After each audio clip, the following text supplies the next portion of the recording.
On breaking news, a dangerous mental patient has escaped the mental asylum. Stay tuned for more news.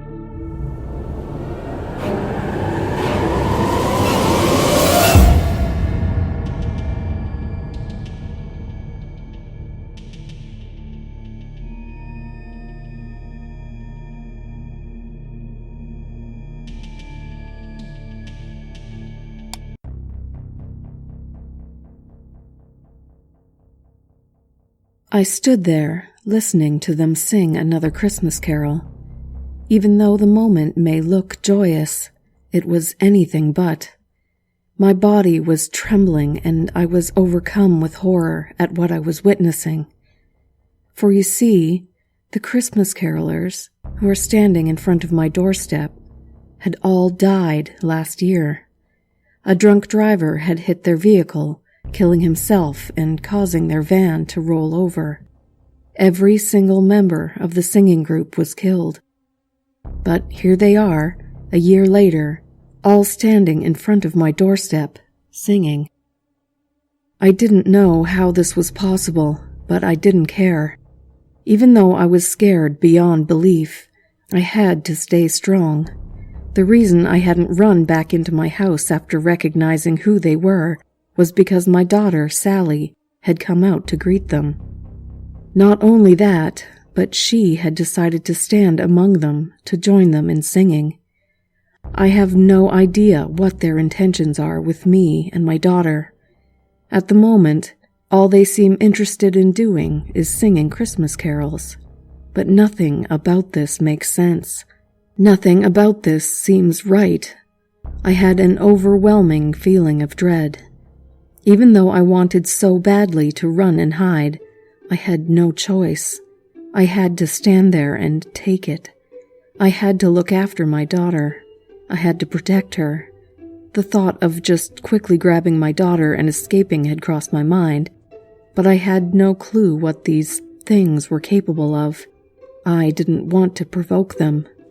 So I just stood there and prayed they had no desire of harming my daughter or myself. As they continued to sing, I did my best not to look directly at them. But, despite my best effort to just keep my eyes fixed on my daughter, my vision would accidentally glance over to some of their faces. Even though I knew who each of them were, there was just something very off about the way they all currently looked.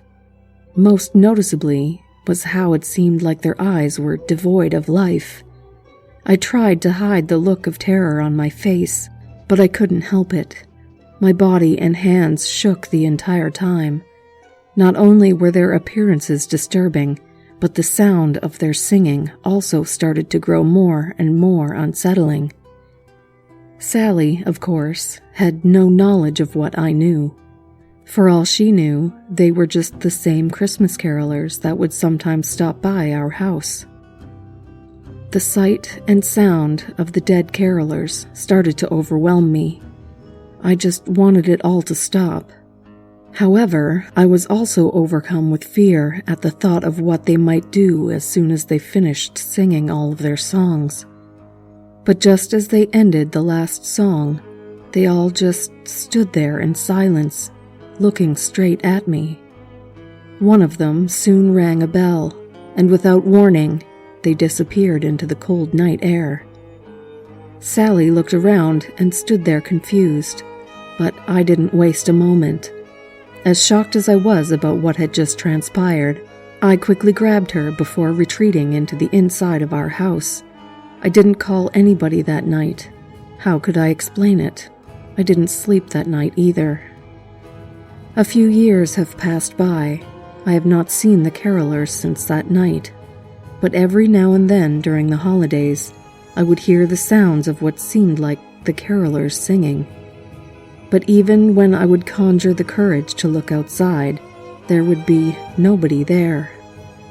More disturbingly, though, is that I can sometimes hear Sally singing the same Christmas carols in her sleep. Her voice would sound like it was being accompanied by the voices of the carolers. But after doing some investigating, I would again not find any trace of anyone besides us in our home. I don't know what exactly they still want. Maybe they just want to continue to haunt us. Maybe they just want to torment me. But I'm pretty sure that the reason for all of it is because my late husband was the drunk driver who killed them.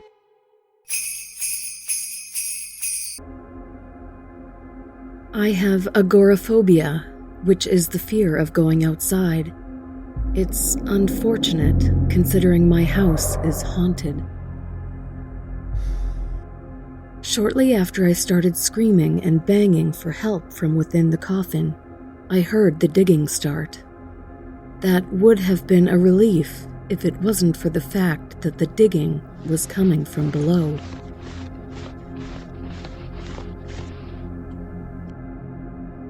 I played a game of Russian roulette with a group of friends. Unfortunately, the odds were not in anybody's favor, considering I have multiple personality disorder. I always wondered if a mime could talk or make a sound. I found out that they do, while I was murdering one. One of the most annoying things about my dog is that he likes digging up my backyard. Even though he died a few weeks ago, he just won't stay put.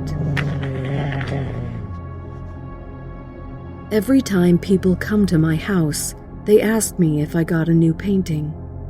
I tell them no, it's just that the woman in the painting is coming closer and closer. One of the things I used to yell at my son about was when he would track muddy footprints all over the floors. But after he died, he now tracks it all over the floors, walls, and ceiling.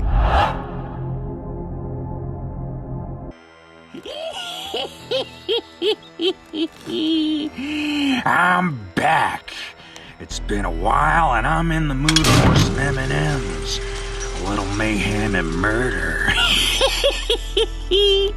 I can't wait to see who the little brat is who gets me this time.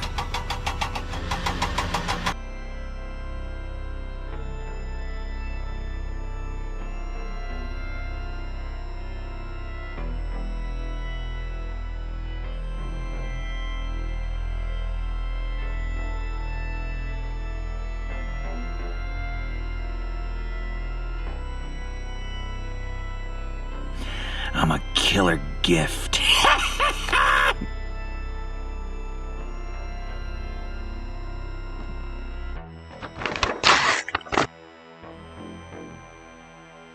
Hi, I'm Chucky.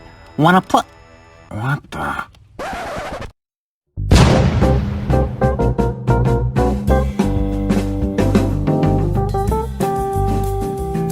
Oh my god, a collector's edition Good Guy doll. Thank you so much, Mom. I'm gonna make sure to keep it in mint condition and never ever open it. It's going straight into the display case. Wait a minute, what?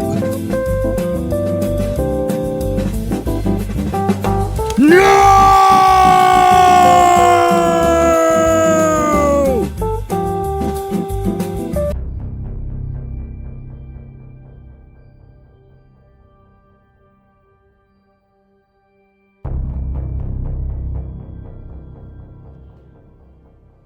Bloody Mary, Bloody Mary.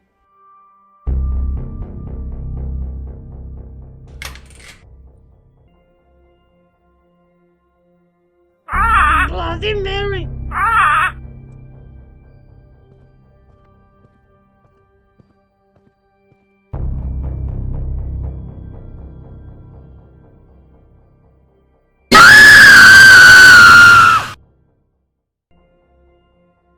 Me and my best friend spent a lot of time together.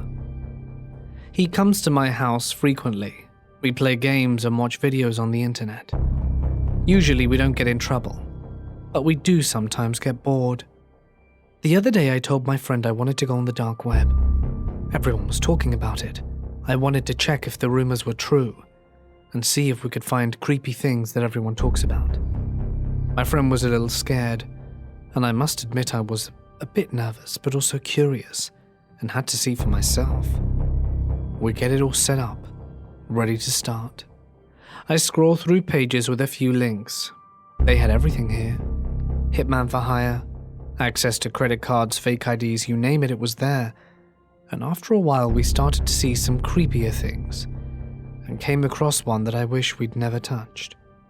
The name of the link was Slasher Kills. I hit the link, and it took us to a chat room with a live video stream, and it showed the front of the house in the suburbs. After a few seconds, a girl appeared in front of it. She looked scared. It was like she knew someone or something was stalking her. A few more seconds passed and she was standing in the front of the house. It was as if she couldn't move, paralyzed with fear. It was at that moment, from nowhere, someone appeared behind her and stabbed her with a machete, raising her into the air. She screamed, but it was of no use. The killer threw her like a piece of garbage to the ground and vanished. My friends and I were in complete shock. We were questioning if this was real. Had we just witnessed a murder on live stream?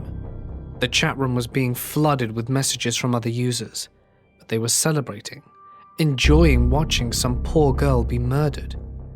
And these people were liking it. This was sick and disgusting. My friend told me we should call the police. But what were we going to tell them? Maybe if we gave them the link they could track them, or even track the killer. As we debated what to do, my friend received a text message and opened it up from an unknown number. I asked my friend who texted him. He looked pale. He shows me the text. It read, "You and your friend are next. Slasher kills." Now both of us are in a state of panic. How the hell? How'd they know we were watching? How did they know we were going to call the cops and now come after us? I told my friend we should hide in the bedroom and call them anyway. We had a message we could show them. We had proof someone was coming after us, but my friend checked the phone and the message was now gone. He received a new one saying, "Don't call the cops. But there's a chance for survival. Go to the front door and pick up the bag on the ground." Scared, trying to keep some kind of composure, I ran to the door despite the fear, opened the door and there was a bag. I picked it up, and my friend was still in front of the computer panicking and crying. He didn't even care about the bag. I opened the bag, and I see a mask and a machete, both resembling the ones used by the killer in the video.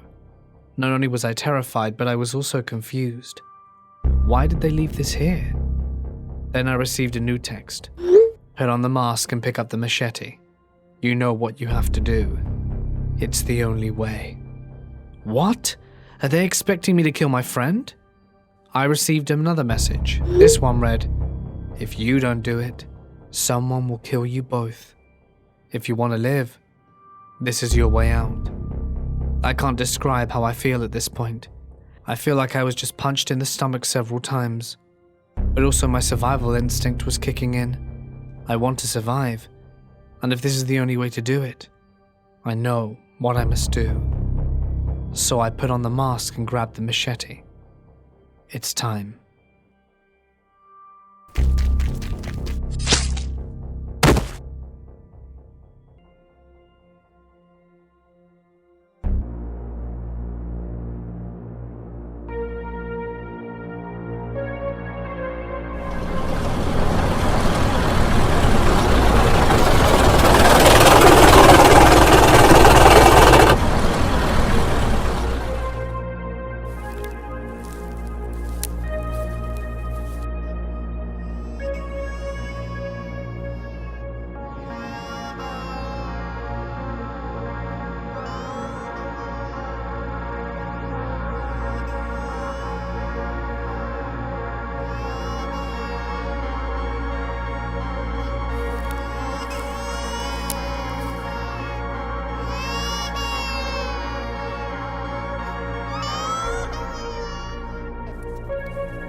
I am an outdoorsman.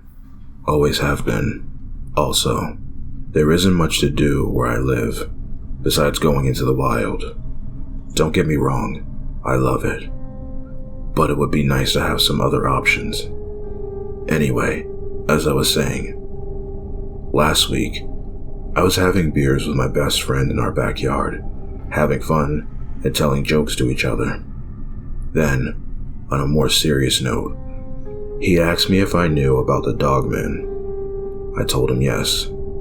I have heard about it, but it was a local legend. He then tells me it was not a legend and that he could prove it to me. We had a few beers. I was sure he was just trolling me, but I decided to say yes. Why not?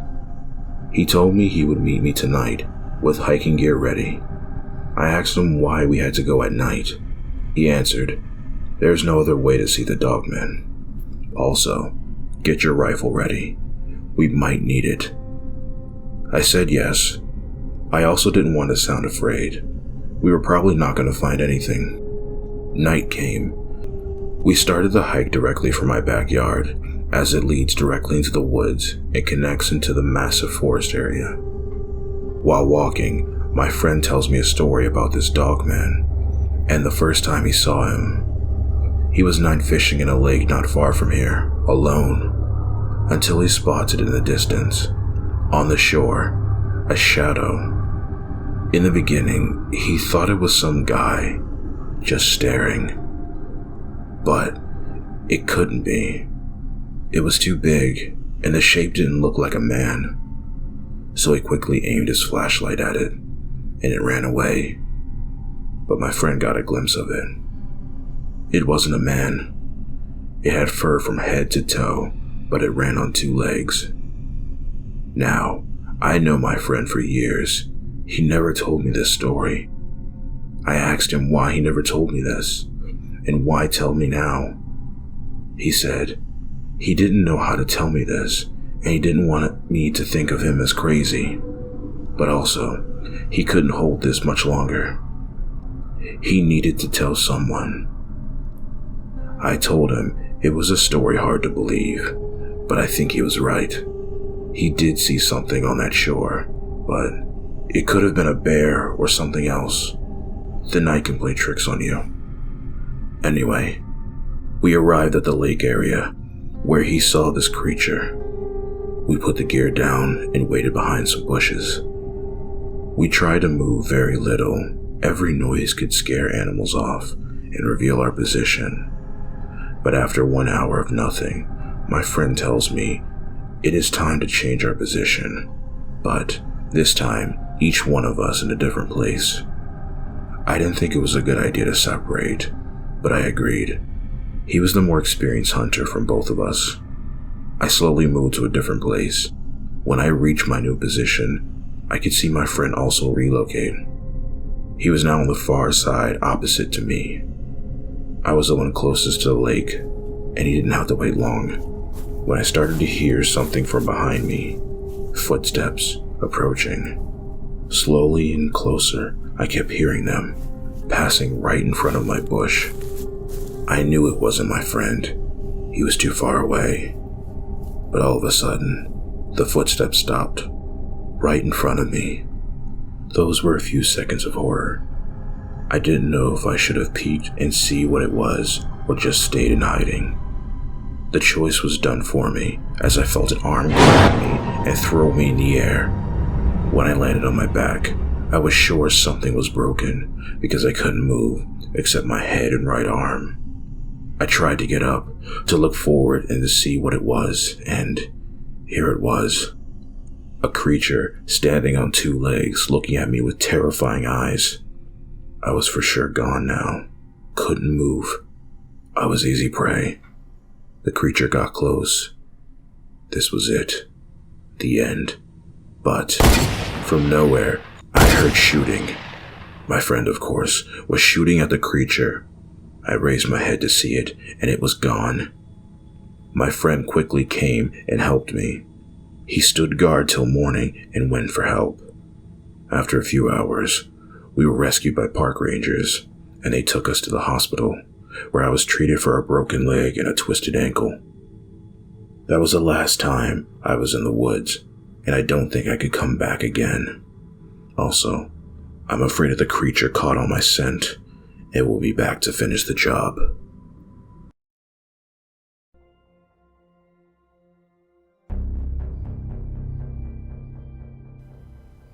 Samantha was desperate for a job.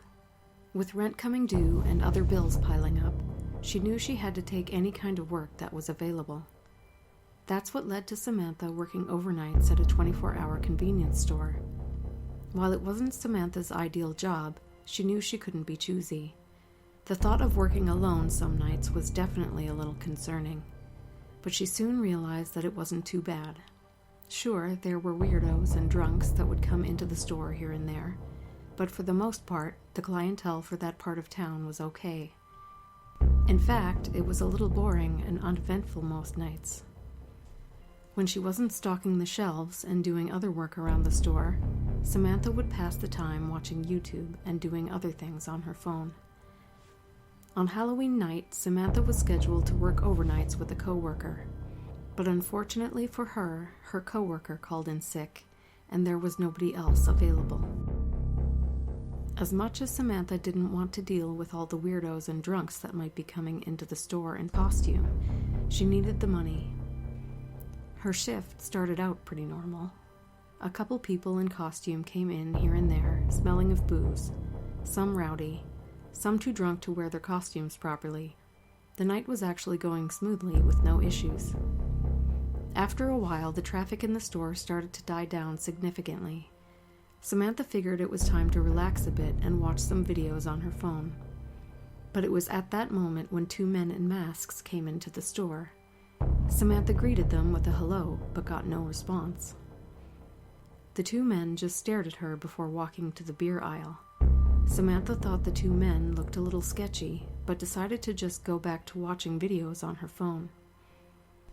A few minutes passed by, and the men were still looking over the beer section.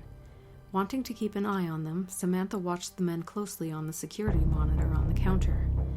Every now and then, Samantha would notice the men switching from looking at the beer and looking over to her direction. Samantha started to get concerned, thinking the men were going to shoplift some beers. After a few more seconds of the men's suspicious behavior, they grabbed a case of beer and walked towards the cash register. Samantha nervously watched them as they approached. "Good evening, gentlemen. May I see some ID as well as you two removing your masks?" Samantha asked shakily. The two men didn't respond.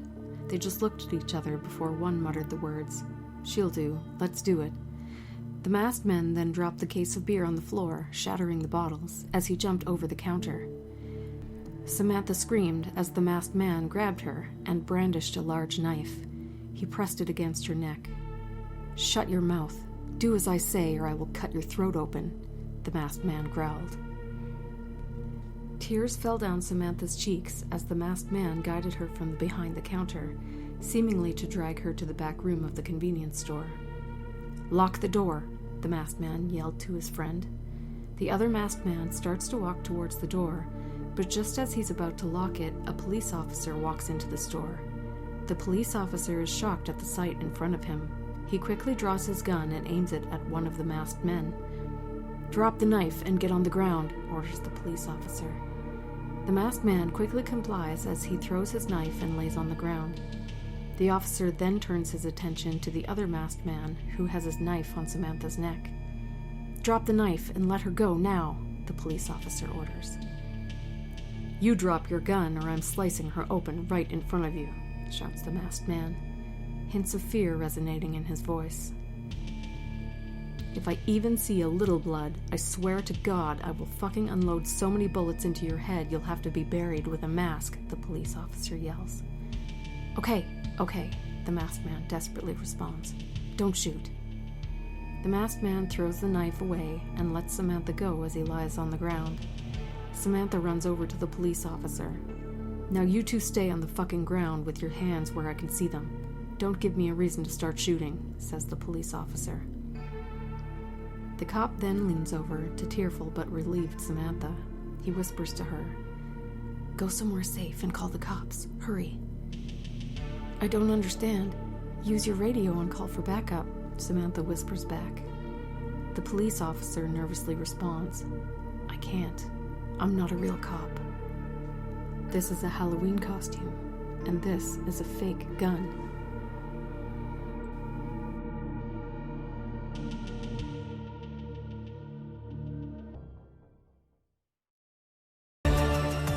I'm 20 years old, but when this happened, I was 13 years old. It's not that long, but it's just weird. At least to me it is. All of my friends gathered at my house at around 5:30 p.m. This was on Halloween, of course. We hung out for a while playing video games and calling girls until the sun went down. Eventually we all went out to trick or treat, but we all had on masks, no costumes. We thought we were too old to wear costumes. We lived in Long Island, so there were plenty of people outside everywhere. So an hour goes by, and we stopped by an apartment building at the end of a cul-de-sac that had people handing out candy in front of it. There was this one guy that seemed normal, and once we got to him, we said trick or treat. He seemed very nice, sorta. I say that because he was very charismatic when he was talking to us, but then all of a sudden, he went from laughing and grinning to just a blank face. He stopped talking to us, put the bucket of candy down, and he just went inside his building. We thought he had to poop all of a sudden and continued getting candy. As we rounded our way around the cul-de-sac, I happened to look back at the apartment building, and I saw that same man dragging what looked like a fake body out of his building, and he dropped it in the middle of the street. But the prop body didn't have a head on it. He went back inside, came back out, and the head was in his hand. I got my friend's attention and everyone turned around. The guy walked to the street, stopped at the curb, dropped the head and kicked it in the street. And he just walked away down the street like it was nothing.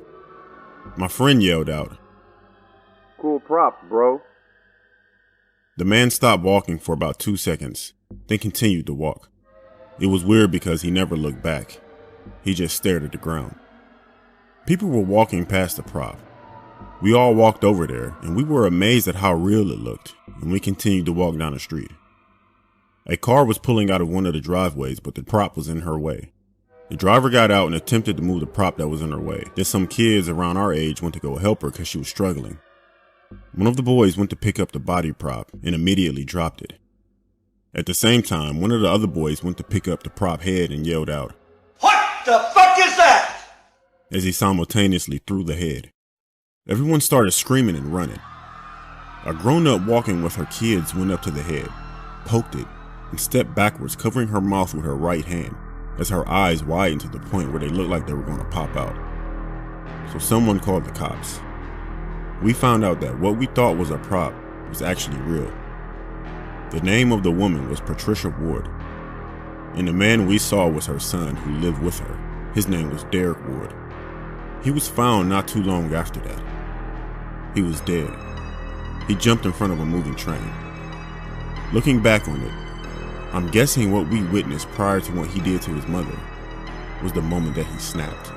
He literally stopped talking in mid-sentence and completely switched. He went inside and killed his mom. What if he would have used that rage on us? Honestly, I always think about that. And it scares me to this day that you can walk past anybody, never know what they're going through, and they can just snap on you. Scary, isn't it?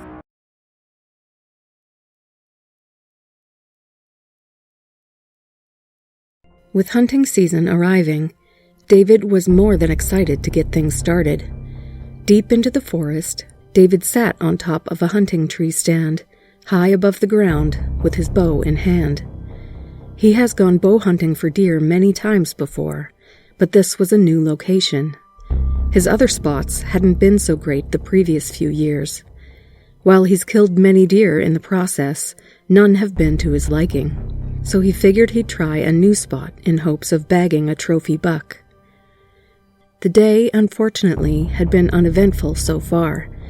Aside from a few small animals scampering around the grounds below, there had been no sign of any deer so far. David had spent more time drinking and eating his snacks than actually attempting to shoot at some deer. With the sun going down, David figured it was time to call it a day. But just as he was about to descend from the tree stand, he heard a disturbance from a row of bushes a few yards away. Thinking this could actually be his first chance to catch a deer for the day, David repositions himself on the tree stand and readies his bow. He silently aims his bow towards the direction where he heard the disturbance, but nothing. Suddenly, the silhouette of a creature the size of a deer scampers away from the bushes and behind a tree that is closer to where he's at. David looks confused. While the creature did run on all fours like a deer, it moved and looked nothing like a deer. Could it be a small bear? David thought to himself, as he kept his bow aimed and ready. Suddenly, the silhouette of the creature quickly starts to scale the tree a few yards in front of David. Not a deer, might be a cougar, David thinks to himself as he keeps his bow fixed on the target, moving up from behind a tree. Shit, I can't get a clean shot, David mutters to himself. Just then, the creature disappears behind a part of the tree full of brush. David keeps his bow ready as he nervously anticipates what could happen next. His breathing is the only thing that can be heard in the now quiet and darkening woods. Suddenly, something leaps into the air from the brushes of the tree and right towards him. David shoots his bow. His arrow whips through and pierces into the shoulder of the leaping creature. It shrieks. The creature goes crashing into the bushes below before scampering away into the darkness of the forest. Holy crap, what the hell was that? David says to himself. David, heart pounding, nervously looks around the ground below him as he readies another arrow for his hunting bow. In all his years of hunting, he's never seen any creature like it before, and in all honesty, he wishes he never had.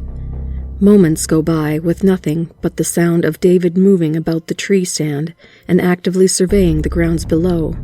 He hasn't seen or heard anything new, but even if he doesn't see or hear anything else the rest of the night, he has no plans of descending the tree stand till the sun rises.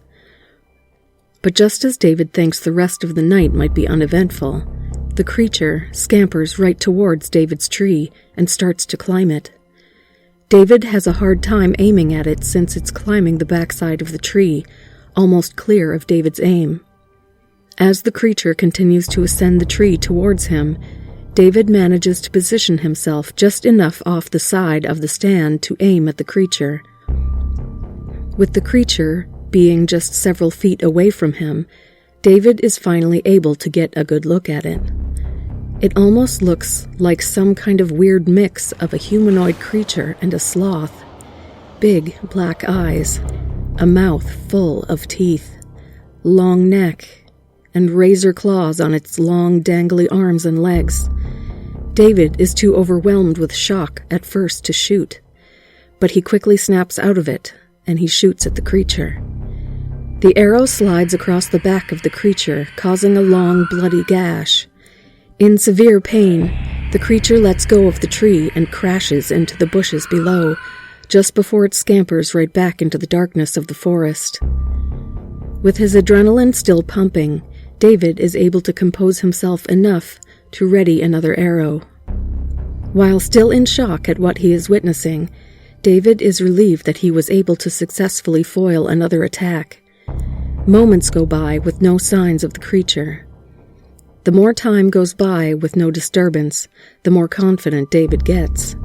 He starts to believe he can kill whatever it is. Heck, this may be the trophy he's been looking for after all these years of hunting.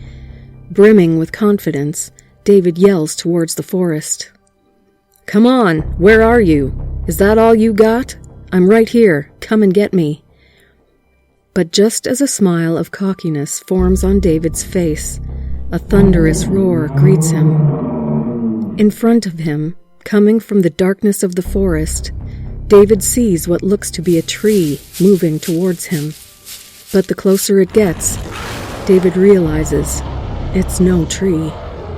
Emerging from the forest is a creature, walking upright and just as tall as the trees surrounding it.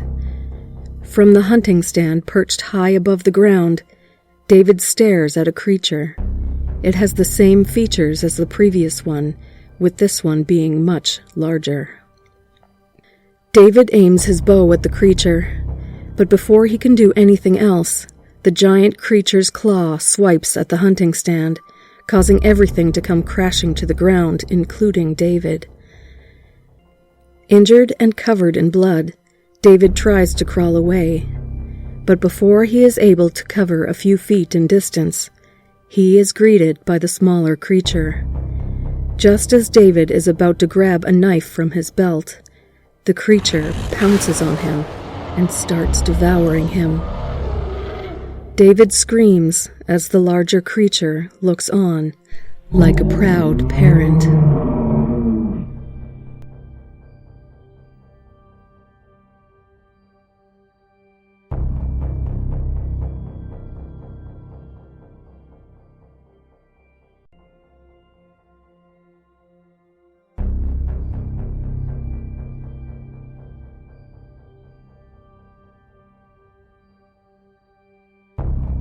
When Dad asked if I wanted to go hunting, I thought he meant for deer. I wish I was right. Dad packed his hunter starter pack, 2 Snickers bars, a gallon of water, a half gallon of milk, 2 protein bars, and a handful of Slim Jims. He was dressed in camouflage with his yellow sunglasses, the ones he had bought off of the TV. I didn't have the kind of gear he had, so I settled on hand-me-downs from Pat. A camo t-shirt, hiking boots, and tan khakis. In a moment of muscle memory, I texted him to make sure it was okay to wear this stuff. It took me halfway through the message to remember he wasn't going to respond. I put my phone in my pocket and followed Dad out the door. We got in his pickup truck and drove towards our destination. I didn't know where the hunting grounds were, but Dad said they weren't far. Outside, the sun was crawling into the sky, turning the black into shades of purple and red. I didn't know why we had to leave so early. Dad never explained it, and I never asked. We just need to get one thing clear today, right? Dad chewed on tobacco as he talked. What is it? I asked. When we have the shot, we can't hesitate, he said. Yeah, sure, I said. Dad took Pat hunting every year, and all I heard was how good of a shot Pat was. Personally, I preferred video games and horror movies to sitting in the mud and killing woodland creatures. Mum and I would prepare the post-hunting feast of ribeyes and baked potatoes, which at least earned me some brownie points from Dad. When we hit the highway, Dad took the exit south toward Pittsburgh, which I thought was odd. I didn't know much about hunting, but I knew there were a lot more deer in the Allegheny Mountains than there were by the stadiums. Do we need to get supplies or something? I asked. Dad picked up an old Sheets cup and spat into it. Nope. We ended up in Squirrel Hill, just northeast of downtown, which had big colonial houses and a boutique movie theatre. Mum took me there once to see Booksmart because it wasn't playing at the Cineplex in our town. We ate Bunch of Crunch and popcorn, our shoulders bumping as we laughed. Dad never went to neighbourhoods like this though. He hated yuppies. After a few more minutes of driving, we pulled into a hiking trail parking lot. Ahead of us, I could see a neighbourhood through the trees. The trail ran along their backyards. We were the only car in the lot. Dad didn't say anything as he went to the back and grabbed his rifle. I stayed in the truck, waiting for my orders. When it was time to hunt, Dad knocked on my window. I opened the door and followed him onto the trail. I bet you like how quiet the house has gotten, Dad said. I was walking behind him, carefully dodging the sticks he snapped with his boots. Do I like that the house is quiet? I asked. "You're an indoor kid," he responded, and the house was loud with everyone in it. I love your mum, but she had opinions almost as big as mine. Pat and I mostly agreed, but he was starting to get a mind of his own. Dad laughed as he spit more tobacco into the mud. Ahead of us, the neighborhood was getting closer. "I don't like the quiet," I said. Dad nodded as he slipped a bullet into the rifle. I was surprised how close the neighborhood was to the hunting grounds. When I imagined hunting, I pictured dudes in a treehouse on the side of a mountain. No people in sight. Wouldn't people here be scared by the gunshot? "I like quiet when I choose the quiet," Dad said. "We didn't choose our quiet, did we?" I didn't say anything. Instead, I chewed on the inside of my cheek. After a few bites, I could taste blood. "I have to live in a quiet house because of another man's decision," Dad went on. "Do you know how many times I was drunk in a bar and had thought of just driving home? I'm not a rich man. I couldn't afford a $20 cab every time I want a buzz, but I called one every time. I knew there were mums and kids out on those roads, and I didn't want their blood on my hands." Dad stopped walking. "Is that 411? He asked, pointing to a house. I studied it. In the distance, I could see the mailbox. 411 was written in block letters on the side. "I think so," I said. The house was something out of a James Bond movie. Massive windows, a back deck that wrapped around the first floor, Greek statues. There was a pool and a waterfall in the backyard. Although it was still early in the morning, there was a kid and a mum out by the water. The boy, probably about preschool age, had a remote in his hand. There was a small boat circling in the water. Dad took a knee and lifted the scope out of his bag. He slid it on the rifle. "Have you learned about STDs?" Dad was whispering now. He looked through the scope and adjusted it. It took him 3 times to get it right. His hand was shaking.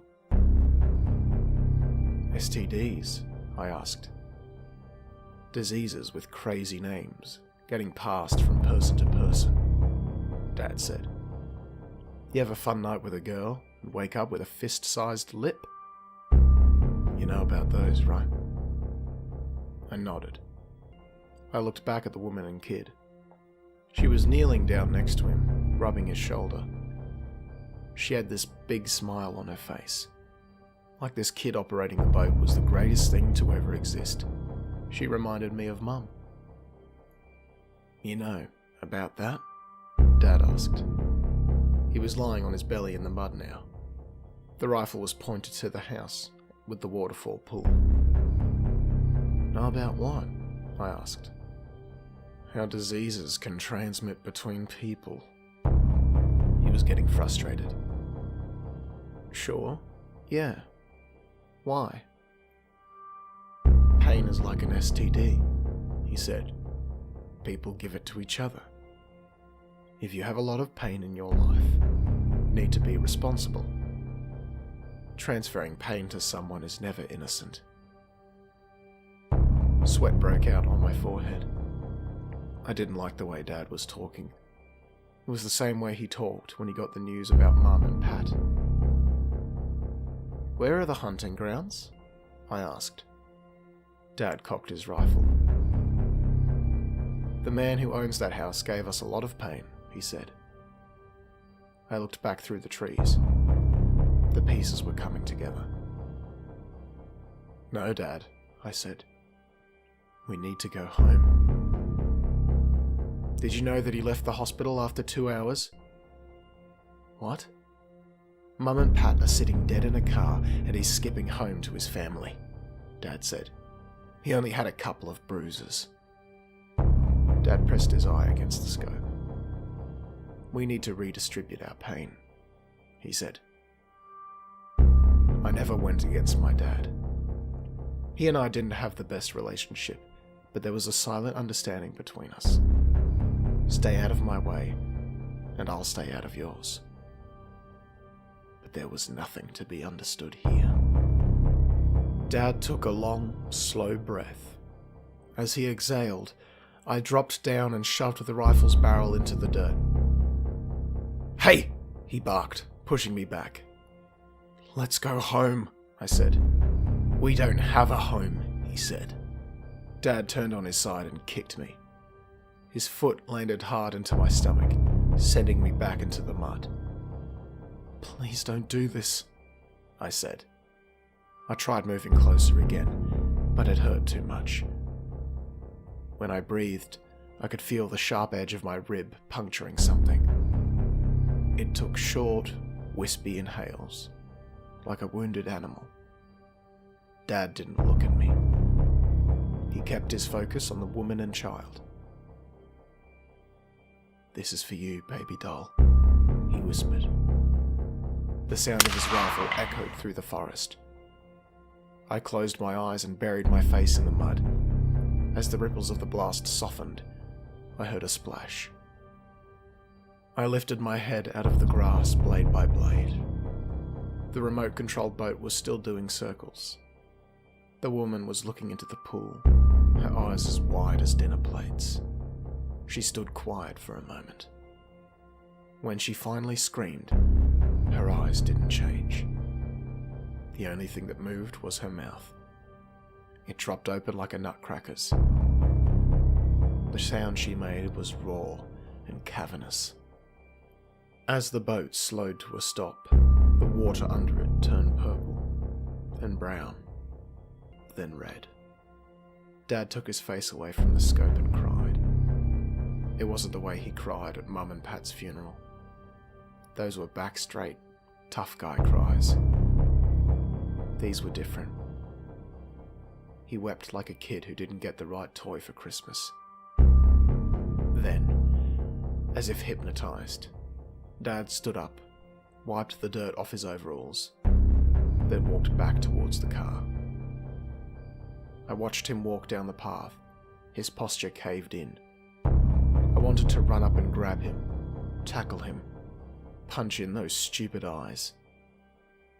But I couldn't. When I tried to move, my body didn't respond.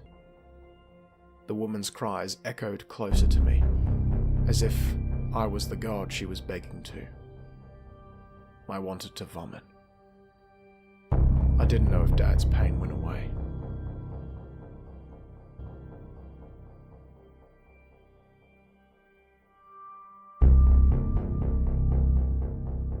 Bethany was happy to finally buy her first home. Even though the house was old and needed a bit of work, Bethany didn't mind. She was willing to put the time and effort into fixing it up. The house did look kind of creepy, especially at night, but Bethany wasn't easily scared by such things. When Bethany wasn't at work, Bethany spent the following days trying to clean and organize her new home. Aside from all the hard work, everything seemed to be fine.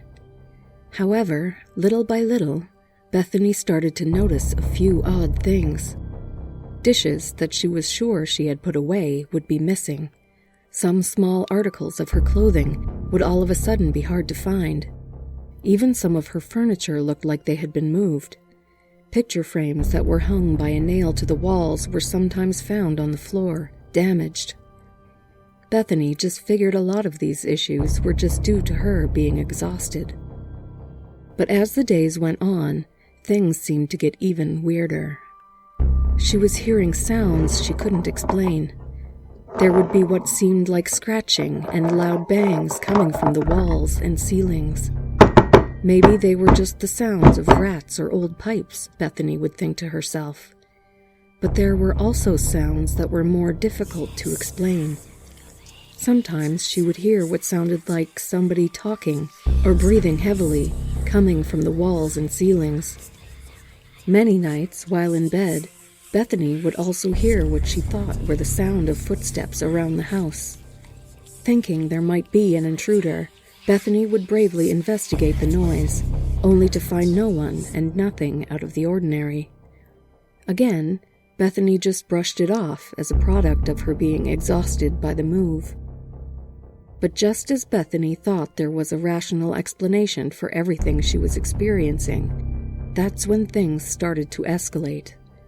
On multiple occasions, Bethany would see in her peripheral vision what looked to be the dark silhouette of a person.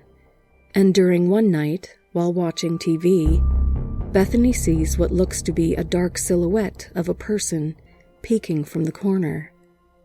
However, just like the other times before, Bethany would find nobody in her house. She even started to feel like somebody or something was watching her sleep at night. After a while, Bethany had had enough. Despite her best efforts to come up with a rational explanation for everything, she could no longer ignore what she was experiencing. If her house was truly haunted, then Bethany was determined to find out once and for all. She decided to put multiple cameras around her house in an effort to capture some evidence. But just as Bethany is setting everything up, she hears a loud thump from her ceiling, and right at that moment, the ceiling cracks open as a man falls right through. He is knocked unconscious as he crashes to the floor.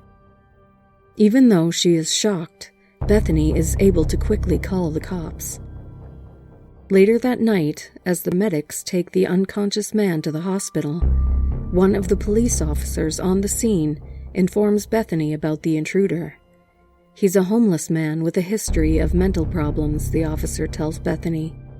Apparently, he had been squatting in the house and secretly living with Bethany once she moved in. The police officers found some of Bethany's missing items in the attic, walls, and crawl spaces around the house. The cops tell Bethany that they even found scribbling of weird symbols around those areas. As horrified as Bethany is of the news, she's just relieved to have finally figured out the cause of all the weird things that had been happening the last couple weeks. Hello? Hello, is this Bethany? Who's asking? You live on 4017 Sakers Road?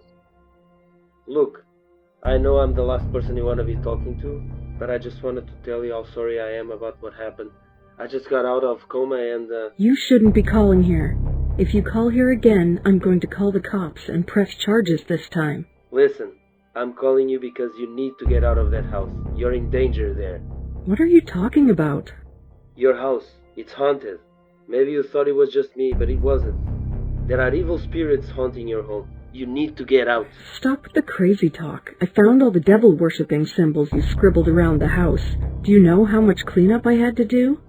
Wait, you didn't get rid of them, did you? The graffiti? Of course I did. No! Those weren't devil-worshipping symbols. Those were protection symbols. They were there to help you keep them at bay. But every day that passes, the evil spirits get stronger. They tried to kill me and they're gonna come after you now. Get out of the house now!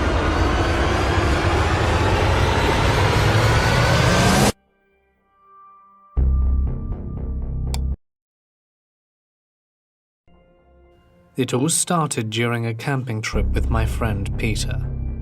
For many years we have been going to the same place every summer, but this time was different. We made our base camp always in the same spot, in a small clearing in the middle of the forest. Our car stayed parked at the forest entrance, and it's a 5-mile walk till this area. We spent most of our time fishing in a nearby lake. We have a small boat that stays here all year, and we have been using it since always. We don't catch a lot of fish, but we have a good time. Later in that day, Peter wanted to check the fireflies at night. He said there was a place we could see them clearly, and we could get closer to them. I was excited to see the fireflies and immediately said yes. Nick came, and we walked to the spot Peter was talking about. We walked about a mile when I started seeing the fireflies. Peter said we should stay behind a bush to not scare them away, so we crouched and stayed hidden. We were just watching them move around in the air when I saw something in the trees. I wasn't sure what it was, but tried not to pay attention to it. On the way back to the tent, we were walking through the trail when I heard something behind me, like tree branches breaking. I told Peter, but he dismissed it and said it was probably an animal. But that didn't make me any less scared. As we walk, I continued to listen to the sounds behind us. I told Peter this time, and he looked at me to try and calm me down again. He said it was probably just a fox and that there was nothing to be worried about. I said okay. He turned forward, and before we started walking in front of us, we see a creature standing on 2 legs, reptilian in shape, just looking at us. Me and Peter were frozen and speechless.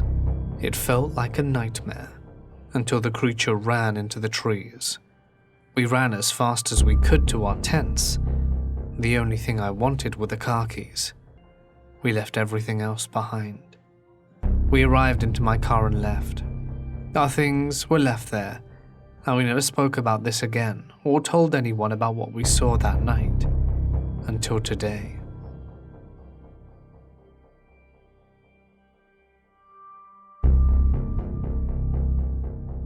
I live alone in a small suburban area, located near a forest entrance. From my backyard you can go directly into the woods, so that means a lot of the time I have animals in my backyard, like raccoons or foxes. One night I heard the noise again, and went to the bedroom window to check it out, but I couldn't see anything. The noise did not stop though. I went downstairs to check for myself. I opened the door, but still nothing. The noise had stopped. Probably because I scared the animal. So I went back inside. I went to the kitchen to have a glass of water, and when I was done, I turned the kitchen lights off. At that moment, I had the biggest scare of my life. I could see in the window a lizard-like creature, peeking, trying to peek inside. At least, that's what I thought it was doing. Terrified, I ran upstairs and locked myself in my bedroom, and did not leave until morning came. I've kept this story to myself for years, but figured it was now time to share it.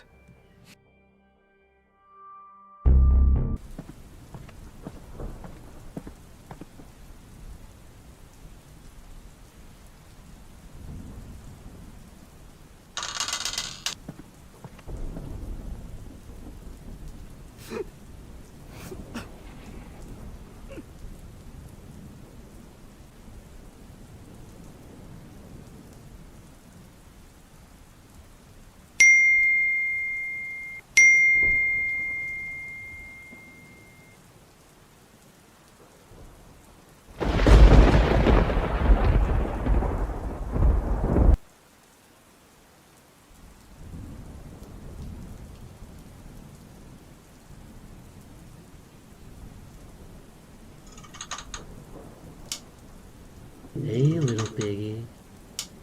Hey, little piggy. Wake up, little piggy. Time to wake up. Little piggy.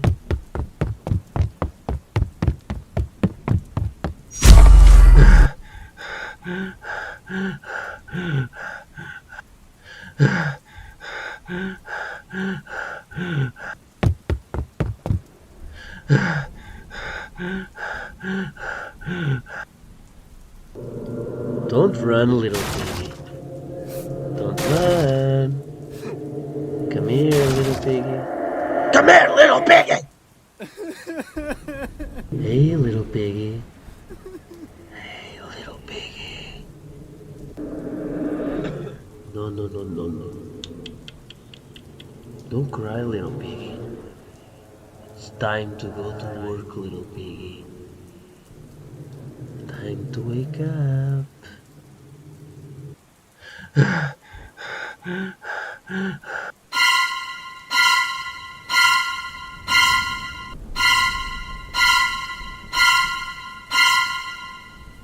It's time to go to work, little piggy.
The story I'm about to share with you happened to me about 2 years ago. My boyfriend and I were watching Netflix on a Sunday afternoon when he suggested that we'd go out for dinner. I thought it was a great idea. I was getting hungry, and at the same time, I needed a break from the binge watching. Later in the day, we got in the car and drove to a nearby restaurant just outside of town. On the way there, we were speaking about just random things, and nothing too important enough for me to remember exactly, but I do remember being excited to go eat something. I was starving at this point. Once we arrived at the restaurant, we parked the car and had entered. Jack, my boyfriend, had previously made a reservation, and the host took us straight to our table. We made our orders and had a nice meal. I remember our food being delicious, and that we spoke about several things, including us going for the next step in our relationship. I was so happy that night. Little did I know what was about to happen next. Once we finished dinner, we left the restaurant and were walking in the parking lot towards our car. I saw someone in the corner near the alley right in front of us. I couldn't distinguish its face, but I will never forget his eyes. It was very dark, but in the middle of the darkness, all I could see was a pair of glowing red eyes. I looked at Jack and told him to come see it, but it had disappeared already. It must have run when I took my eyes off him. Shaking it off, we got into the car, and on the way home, I told Jack what I'd seen in the parking lot, of course. He said it must have been some random guy or an animal, and it was just too dark to see anything clearly. "Don't think about it," he said. That line, I remember clearly. We were passing a secondary road that passed through a forest, and it was pitch black outside, but we could see nothing. The sky was clear, and a few minutes passed when all of a sudden I saw a shape in the sky.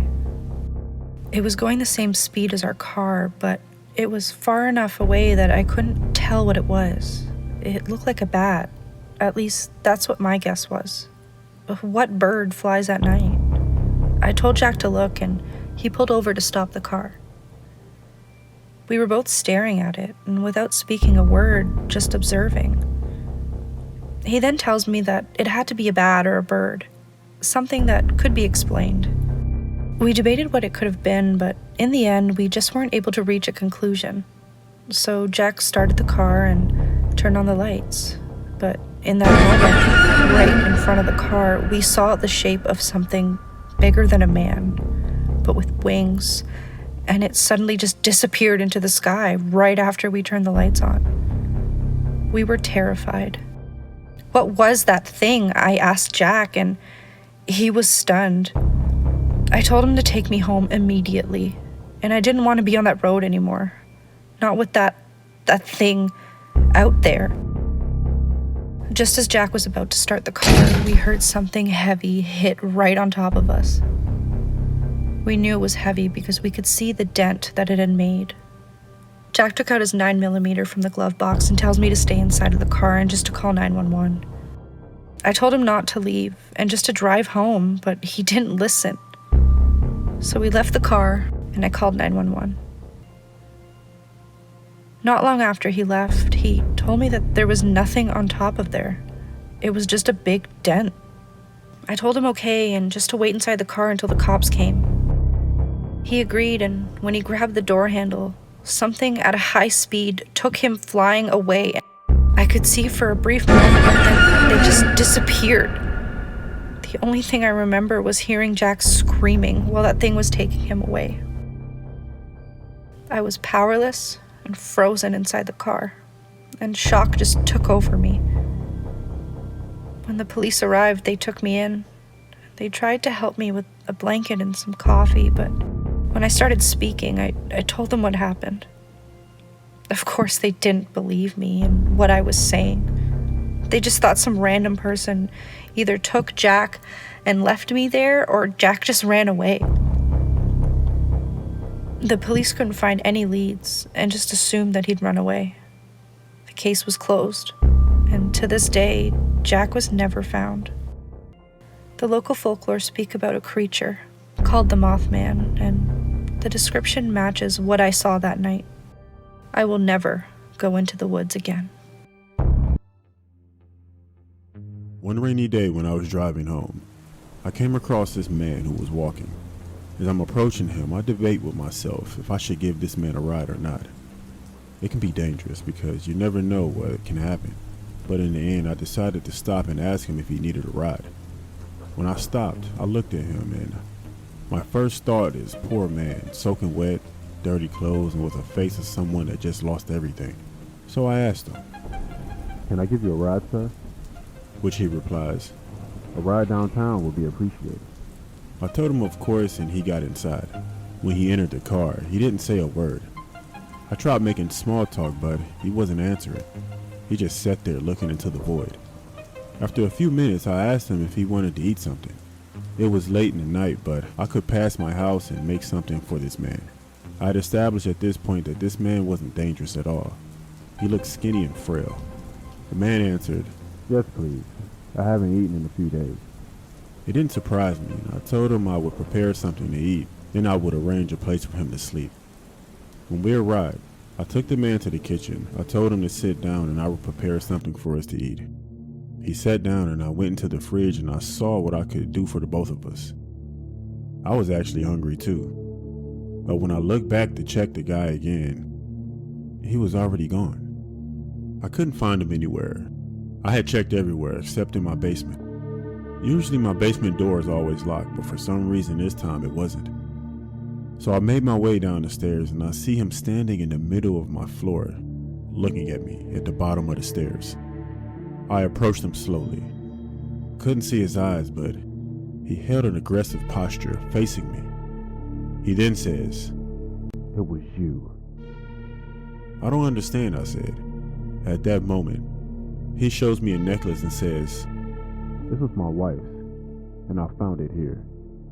It took me a long time, but I finally caught you." He draws out a knife from his pocket and he tries to slash my neck. He missed by inches but made me fall back. Once on the ground, I took my concealed handgun and I shot him twice in the chest. He fell to the ground. I got up and I shot him one more time just to make sure.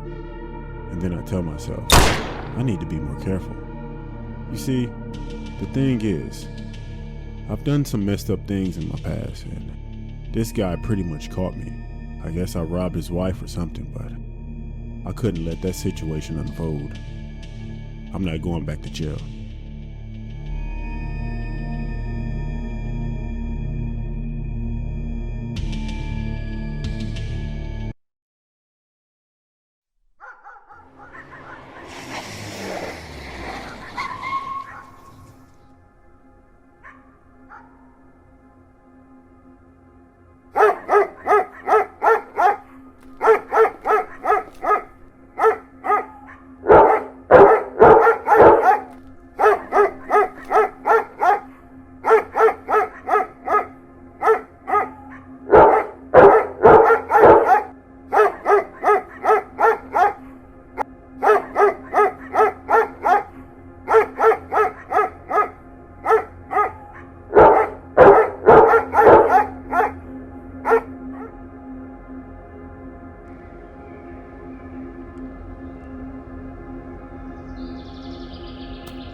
You gotta be punished for not carrying your shot record on you. You take forward.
About 5 years ago, I worked at a job where I would finish late and end up driving home around 1 in the morning. Most of the route I took was in the countryside surrounded by woods. I drove past quite a few people who needed help, so I always had jumper cables, spare gas, and other tools I might need in my car. One rainy night, when I was driving home, I noticed a parked car on the side of the road with their hazard lights on. I pulled over in front of their car and got out to see what was the problem. When I got out, 2 young men in their 20s stepped out. I asked them what the problem was, and one of the men said their car wouldn't start and asked if I could help them. I don't know what it was, but I instantly felt on edge around these guys, like I needed to be on guard or something. I asked one of them to open the hood. I expected one of them to go back in the car and pop the hood. However, one of them just sort of signaled someone in the car. That's when I really looked into the car and noticed there were 2 more people inside. That's when I felt like something was really wrong. I opened the hood and took a quick look. I noticed one of the men gave a nod to the other men in the car. I was believing my instincts at that point and that something bad was about to happen. I quickly thought up an excuse to get back into my car. I said to them that I think I knew what the problem was. I would just go back to my car and get the tool that I needed. I walked back to my car trying to look normal. I remember thinking one of the men was going to attack me from behind. When I got close to my car, I quickly got inside and started my car and drove away. I'm glad I knew it was a trap because shortly after, a car came speeding down the road behind me. Of course, it was the car claiming to be broken down. The man driving kept turning into my car, almost making contact. One of the men opened their window and was throwing what I guess was loose change and junk at my car. The same guy throwing things then pulled out a knife and started scratching and stabbing at the windows, causing them to chip and crack. The driver turned his car into mine, this time making contact. I had to turn my car into theirs just so I wouldn't crash off the side of the road. I slammed on my brakes and so did they shortly after. The men then got out of the car and started running toward mine. At that point though, I had already started driving and drove past them in the car. I don't know if I lost them or if they just gave up, as I didn't see them again after that. I've never feared for my life as much as I did that moment. About 3 days later, I read on the news that 2 men had been robbed and severely beaten by a group of men who claimed that their car was broken down. I'm glad I trusted my instincts and knew to leave.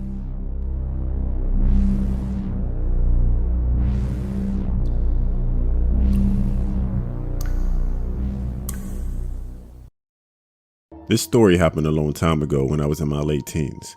I had recently got my first car and I would always drive my friends and I around, usually to a bar called Frank's Bar that our friend Peter's father owned. It had pool tables and darts there, so that's where we hung out most of the time.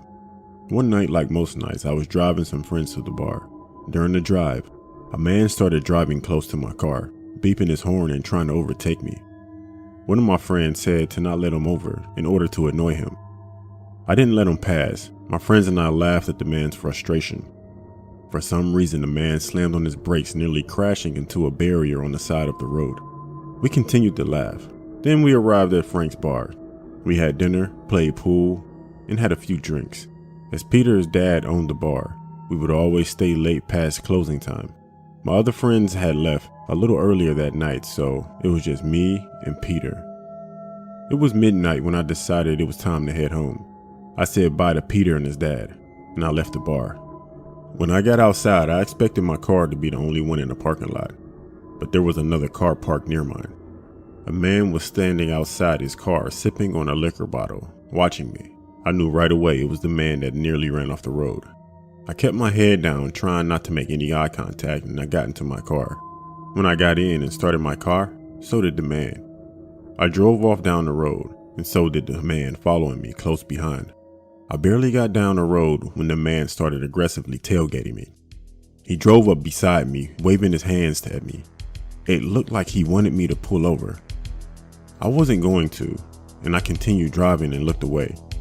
The man started beeping his horn, and when I looked back at him, he was holding a handgun, pointing it right at me. My instinct was to drive faster, and the man accelerated as well. I saw my mirror and the man somehow lost control of his car, causing him to swerve. I didn't see what exactly happened as I was focusing on the road. concentrating to driving fast and to get away from this guy. I didn't see that man again that night, and from then on, I always worried when I went back to Frank's bar that I would see that man again. Thankfully, I never did.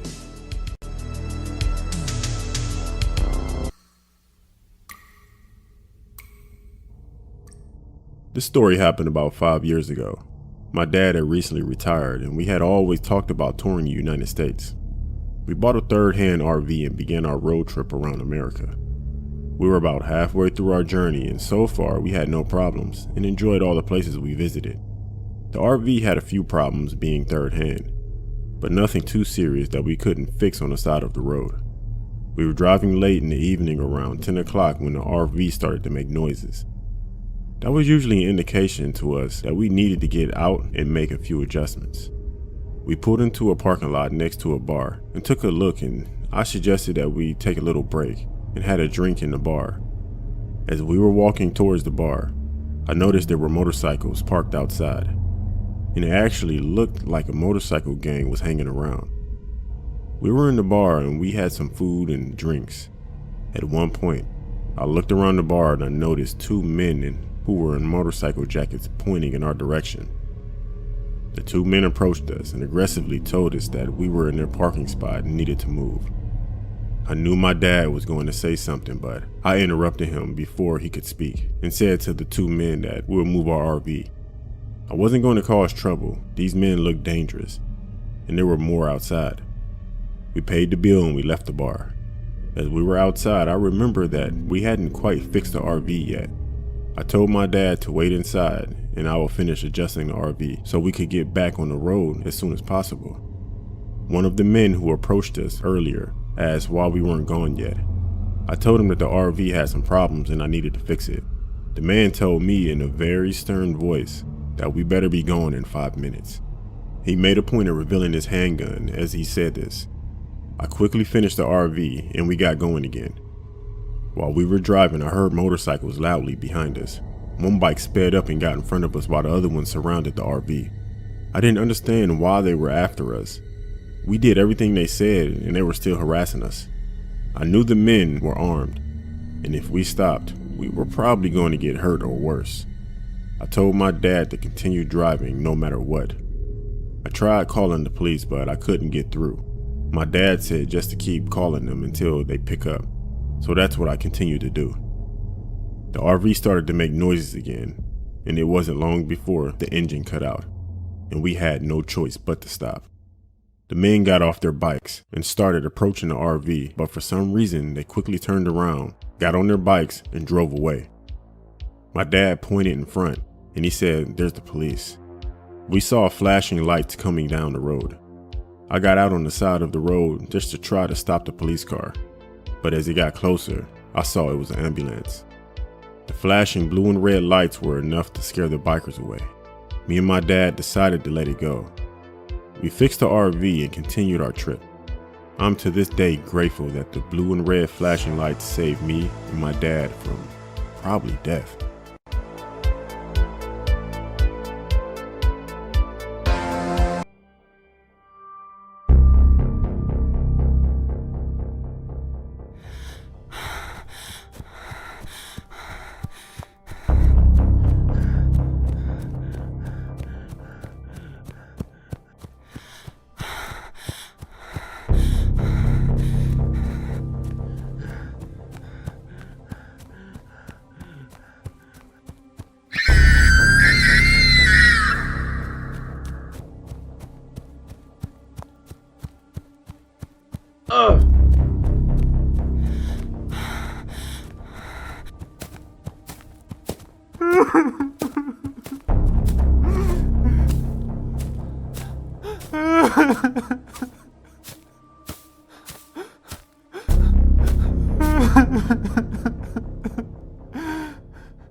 Let me ask you this again.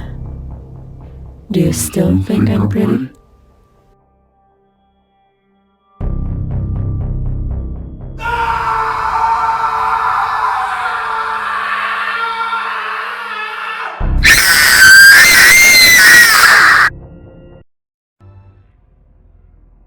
story is about my friend and her 6-year-old son. One day, she brought a new phone. When she came home from work, she started cooking dinner and left her phone down on the kitchen table. Her son came into the kitchen and saw the phone. He asked his mother if he could play with it, and she actually told him yeah, as long as he did not call anyone or delete any text messages. So of course the boy agreed and went off to his bedroom, well actually his mother's bedroom, to play with the phone. Around 10 p.m. that night, she went upstairs to tuck him in, and she found him fast asleep on the bed. The new phone was lying on the ground beside the bed. She picked it up and began browsing through the settings to make sure he had not deleted anything. She noticed some minor changes. He had changed the theme, the background, and had given her a new ringtone. She noticed that he had taken some pictures with the phone. She opened the images folder and browsed through the phone. How cute, she thought. He had been taking selfies. Then she came across the last photo in the folder. When she first saw it, she couldn't quite believe it. Were her eyes playing tricks on her? It was a photograph of her son lying asleep on her bed. But the disturbing thing was that there was someone lurking in the far left corner of the picture. It seemed to show the left side of a creepy old woman's face. Until this day, her son could never answer the question about who that woman was and how she got in there. I recently got married. My husband Jake and I were always very close. We started dating when we were 16. We always did everything together. In our free time, we would go hiking, skydiving, gaming, you name it, we did it. Together. One day, Jake asked me to go shopping for a gift for his mother. She has a birthday coming soon. Of course I went with him. We were inseparable. While driving to a local shop, we were thinking about what the gift should be. I told Jake Flora loves clothes, so it should be easy. But he wanted to give something else, trying to give something different from previous years. That's Jake, always trying too hard to make everyone else feel good. So I told him we could look in that old classic furniture shop. They have really classic pieces of old design furniture. I'm sure Flora would love that. Jake said it was a great idea, and so we chose something. After deciding which piece we wanted, we left the shop. The furniture would be delivered the next day at our house. Jake was so happy that day, he wanted to go for ice cream. It was hot that day, I remember perfectly. We left the shopping. Jake started crossing the street. He gets rammed by a car. Hit and run. My heart sank. Jake was hit by a car and was lying on the ground in a pool of blood right in front of my eyes. I couldn't feel my legs. I fell on my knees. When the ambulance arrived, Jake was declared dead at the spot. It was instant death. That was of no consolation to me, even knowing he didn't suffer in the end. This isn't fair. The car that hit Jake was long gone, at full speed. Police arrived after and were questioning me for some time. They were trying to follow some leads, so I gave them the car's license that I managed to see before it ran away. I waited home for an answer from the cops. The cops called me a few days later. They had found the car, abandoned in a nearby secondary road. That car had been reported stolen a few days ago, and there was no way of identifying the driver at the moment of the hit and run. That was it. No justice was going to be done. It was up to me then. I was going to find out who this guy was. In my early days, I was a very talented hacker. It was time to go back. The only reason I had stopped was because Jake asked me to. He isn't here anymore. After a few hours of hacking personal computers and CCTV cameras, I managed to find the driver. And after a few government hacks, I found a name. A real piece of work the guy was. Multiple accounts of armed robbery, grand theft auto, and a few more. Scum. I kept the information for myself, of course, and after 3 days, here I am.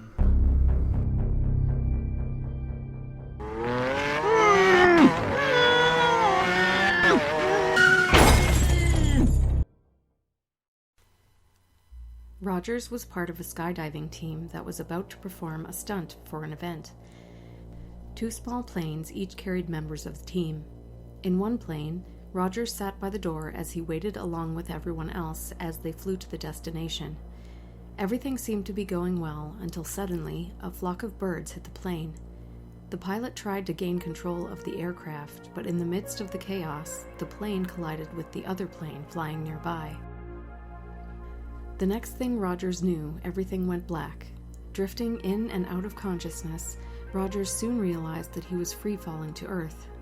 He had no idea what happened to the planes and the rest of the team. But he had no time to worry about that.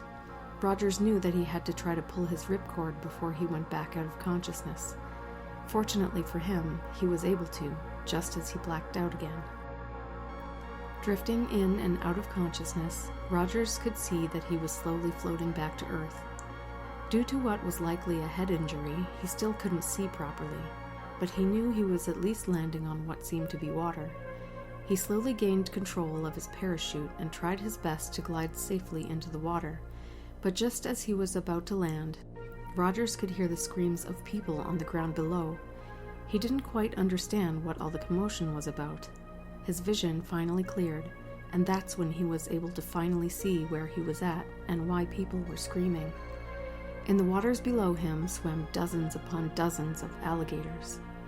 The people standing on the wooden walkways were trying to warn him. Rogers tried to swerve away to dry land, but it was too late. As soon as Rogers hit the water, a swarm of alligators engulfed him.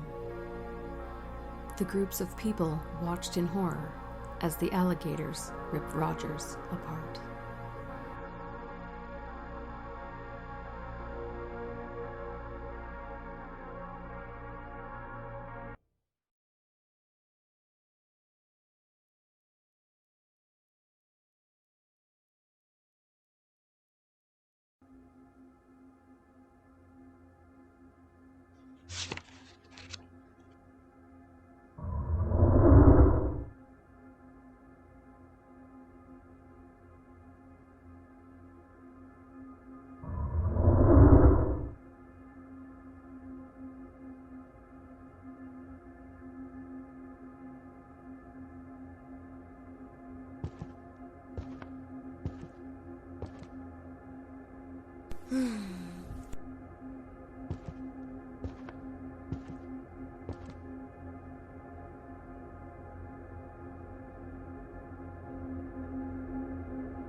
I found myself waking up with a massive headache, not knowing exactly what happened. All I knew was that I was getting up from a cold, hard floor. My vision was still hazy. Despite usually having great hearing, at that moment it was a bit muddled. I rubbed my head in an effort to ease the pain, but just as I did, I was inundated with a plethora of sounds as my hearing started to come back. My vision also started to clear up at the same time, and that's when I realized I was surrounded by a large crowd of people. I had no idea where I was or what was going on, and because of that, an ominous feeling started to come over me. Everybody in the crowd looked just as out of it and frightened as I was. Upon looking at our surroundings, it appeared that we were inside a large warehouse of some sort. And right there and then, panic started to come over the crowd. The crowd started to yell, "Where am I? What's going on? What is this? What am I wearing?" That's when I noticed we were all wearing the same outfits, tracksuits. Screams suddenly reverberated from the crowd. We had finally realized that we were all surrounded by men in masks and uniforms. More alarmingly, they were all carrying machine guns. With fear in their voice, the crowd asked, "What do you guys want? Why are you doing this?" It's at that moment a person in a different mask and uniform addressed the crowd. "Silence!" the speaker commanded. All the masked men proceeded to aim their guns at us. Except for a few whimpers, the crowd quickly quieted down.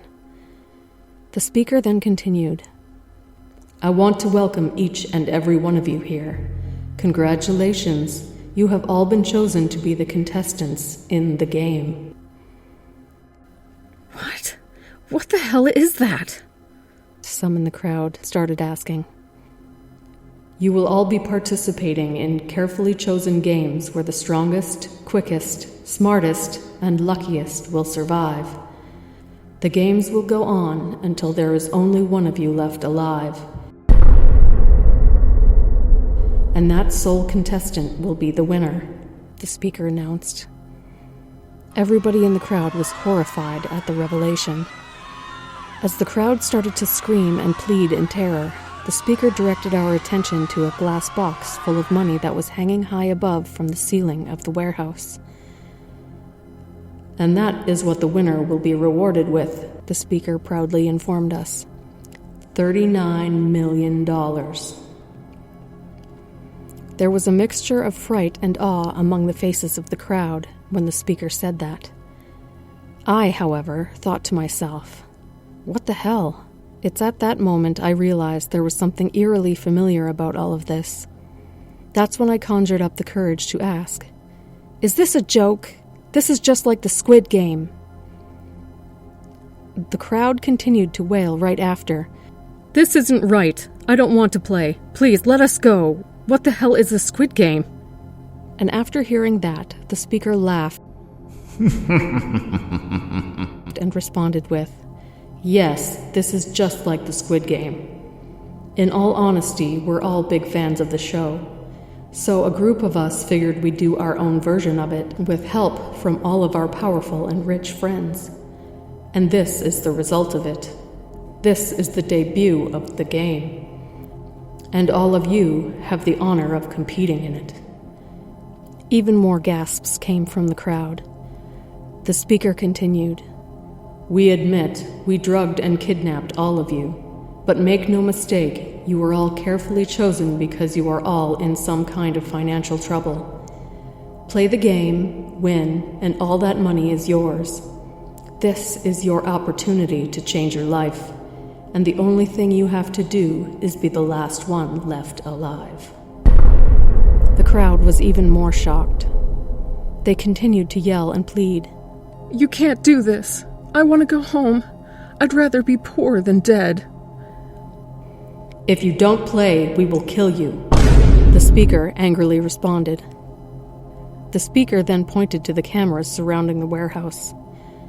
"Watching right now, at different locations, are some of the richest and most powerful people on Earth. And they, along with the rest of us here, want to see a real-life version of the Squid Game. And that's exactly what's going to happen. Let the game begin," declared the speaker. "I can't believe this is happening," I said to myself. I was a fan of the Squid Game, but I had no desire to be a contestant in a real-life version of it. But there was hardly any time to think. The gunmen hastily rounded up the terrified crowd, and before we knew it, the games were on their way. We soon found out that we were in a complex out in the middle of nowhere, and all around the facility there was a setup of a variety of different games, all modified to be deadly. As reluctant as I was to play the game, I had no choice. I wanted to survive. And it was at that moment I told myself that I was willing to do whatever it took to be the last one standing. The first game was hopscotch.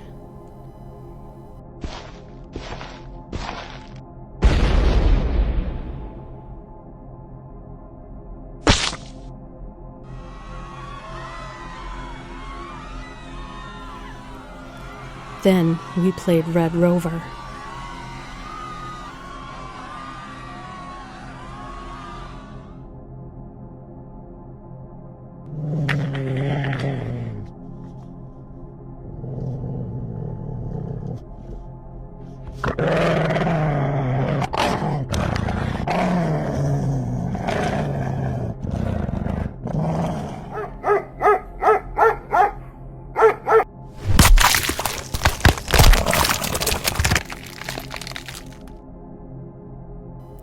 Duck, duck, goose.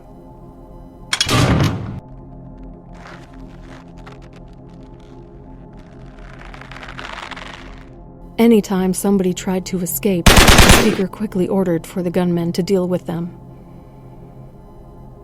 Even during our lunch break, we played a game of hot potato. After lunch, we participated in a game of tag.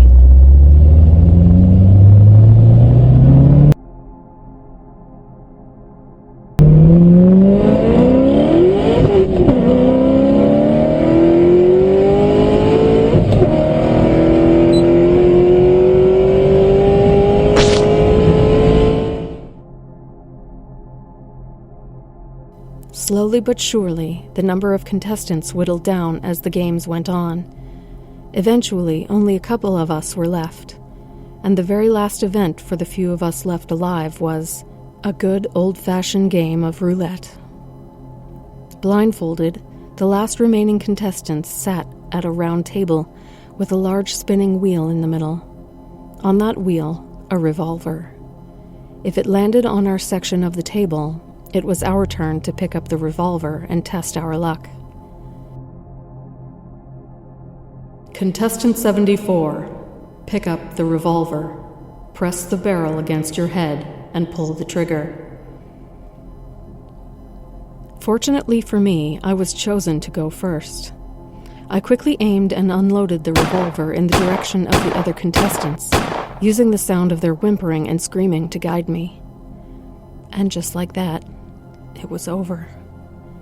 I took my blindfold off quickly right after and saw that all of the other contestants were dead. That's when I looked up to the speaker and reminded him, "You said the game is over when there's only one contestant left alive." I then yelled, "I'm the last one standing." "Congratulations, contestant 74, the speaker said proudly. "You are the winner of the game. The prize money is all yours." I just stood there, both shocked and relieved. I was happy to be alive. Like I said, I was willing to do what I had to do to survive. A little while after, the speaker and all of the masked men gathered for the closing ceremony, with me as the guest of honor.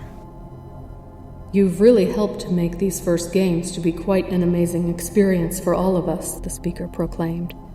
"In fact, the person in charge of all of this has requested to speak to you." Right after the speaker said that, I saw a masked man appear on a TV.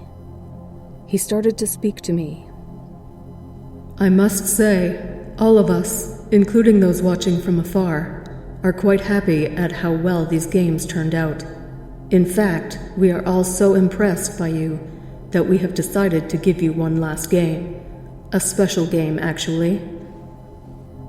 "What is this?" I thought to myself. "What do you mean, a special game? You said the games end when only one contestant is left alive," I yelled angrily. "You're correct. That's why you have the option to turn down the special game," the voice replied. "But just to let you know, should you choose to accept this last special game, there is a bonus prize if you win it. In fact, the bonus prize is even more significant than the prize money." It was at that moment that something had come over me.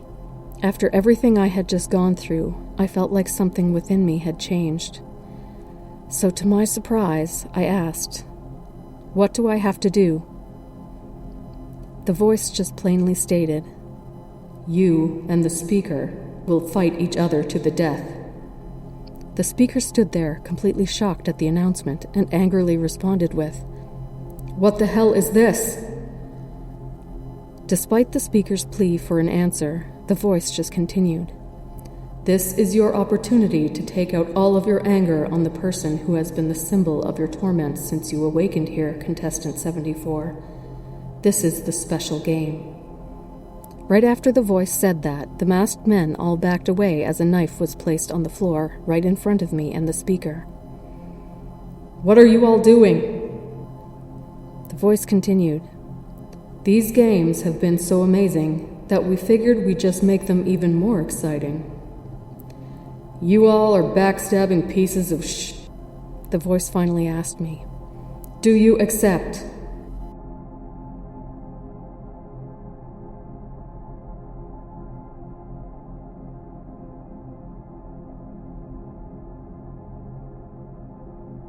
And that's how I ended up where I am.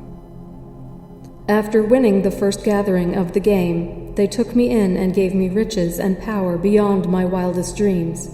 And that's why I stand before you all here today. Today, all of you will have a chance to change your life just like I did mine. Welcome to the second annual gathering of the game.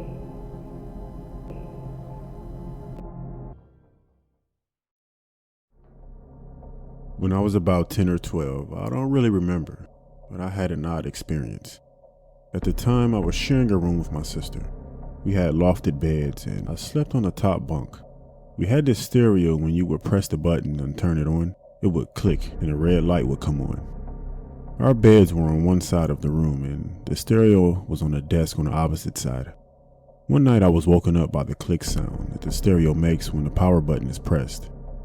I recognized the sound and I sat up in bed. I looked over at the stereo and the light was actually on. I look over at my sister and she is fast asleep. Her bed is under mine but perpendicular, so I could see the top half of her from my bed. The stereo is playing with the white noise sound. Suddenly I can hear someone saying, "Away," coming from the stereo. Just one word, away. First it starts off soft and gradually gets louder until it becomes a yell. Away, away, away. It took about 10 to 15 seconds probably to build up to that yell, and then it died back down to a whisper. I thought this was a dream.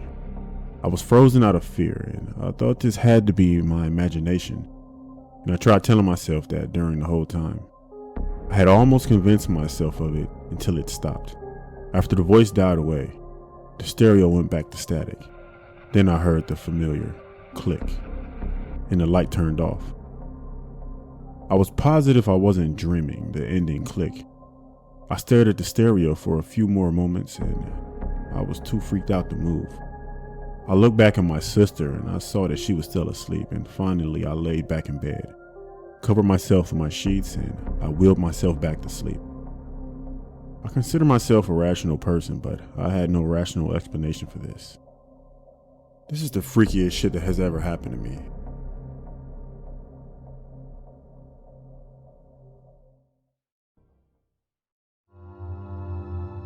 A week ago, me and my little brother were walking our French bulldog Buster around our block to our mailbox. We live in a suburban neighborhood, so all of the mailboxes are located at a certain area, depending on what street you live on. We also just moved here about a month ago, and our community is brand new, so there are still some houses that are being built, and there's also empty lots here and there. But anyways, let's get to the story. My dad told us to walk our dog, and we went to go get our mail. As we were on our way back, a girl looked to be my age, which I'm a freshman in high school, and 14. She stormed out of her house and came out running and screaming, telling someone named Johnny to stop and leave her alone. She slammed the door and was holding a baby and running to another house. I thought she was playing around, but she was screaming bloody murder. Me and my brother kept looking over our shoulders because it was very off. When we reached our house, we informed our parents about it, and a few minutes later my dad, he came out saying that the cops are here. I immediately knew something went wrong over there. Also, before the cops came, A guy was running to a red Toyota Tacoma and sped out of there before the cops came. Then the fire department came, and so did 2 ambulances. I knew something severe had to happen because I'd say around 7 to 10 cops showed up to the house. Later in the week, we got a knock on our door. I was home alone with my brother. I looked through the peephole and I saw a man dressed as a detective at our front porch. I opened the door, and he asked if I was or anyone else near the house that I had previously mentioned. I told him everything that me and my brother witnessed. Then he told me something that shook me. He said that there had been a report of domestic violence in that house where we saw the girl screaming, holding the baby. She actually was the daughter of an alcoholic. The daughter's mother got into an argument with the father. The daughter and the baby had somehow got involved, which led to the monster hitting both of them. The reason why there were so many cops was due to the fact that the father drove off and he was claimed to be armed. A day later, the police discovered that he had took his own life at a power substation near us. The detective said that he was in the red Toyota Tacoma when he took his own life. Then I realized that was the same man that I saw sprinting to that red Toyota Tacoma. I'm still shocked about this because somebody took their life that I actually saw right before it happened. I hope that girl and that baby are okay because I haven't heard anything about them since.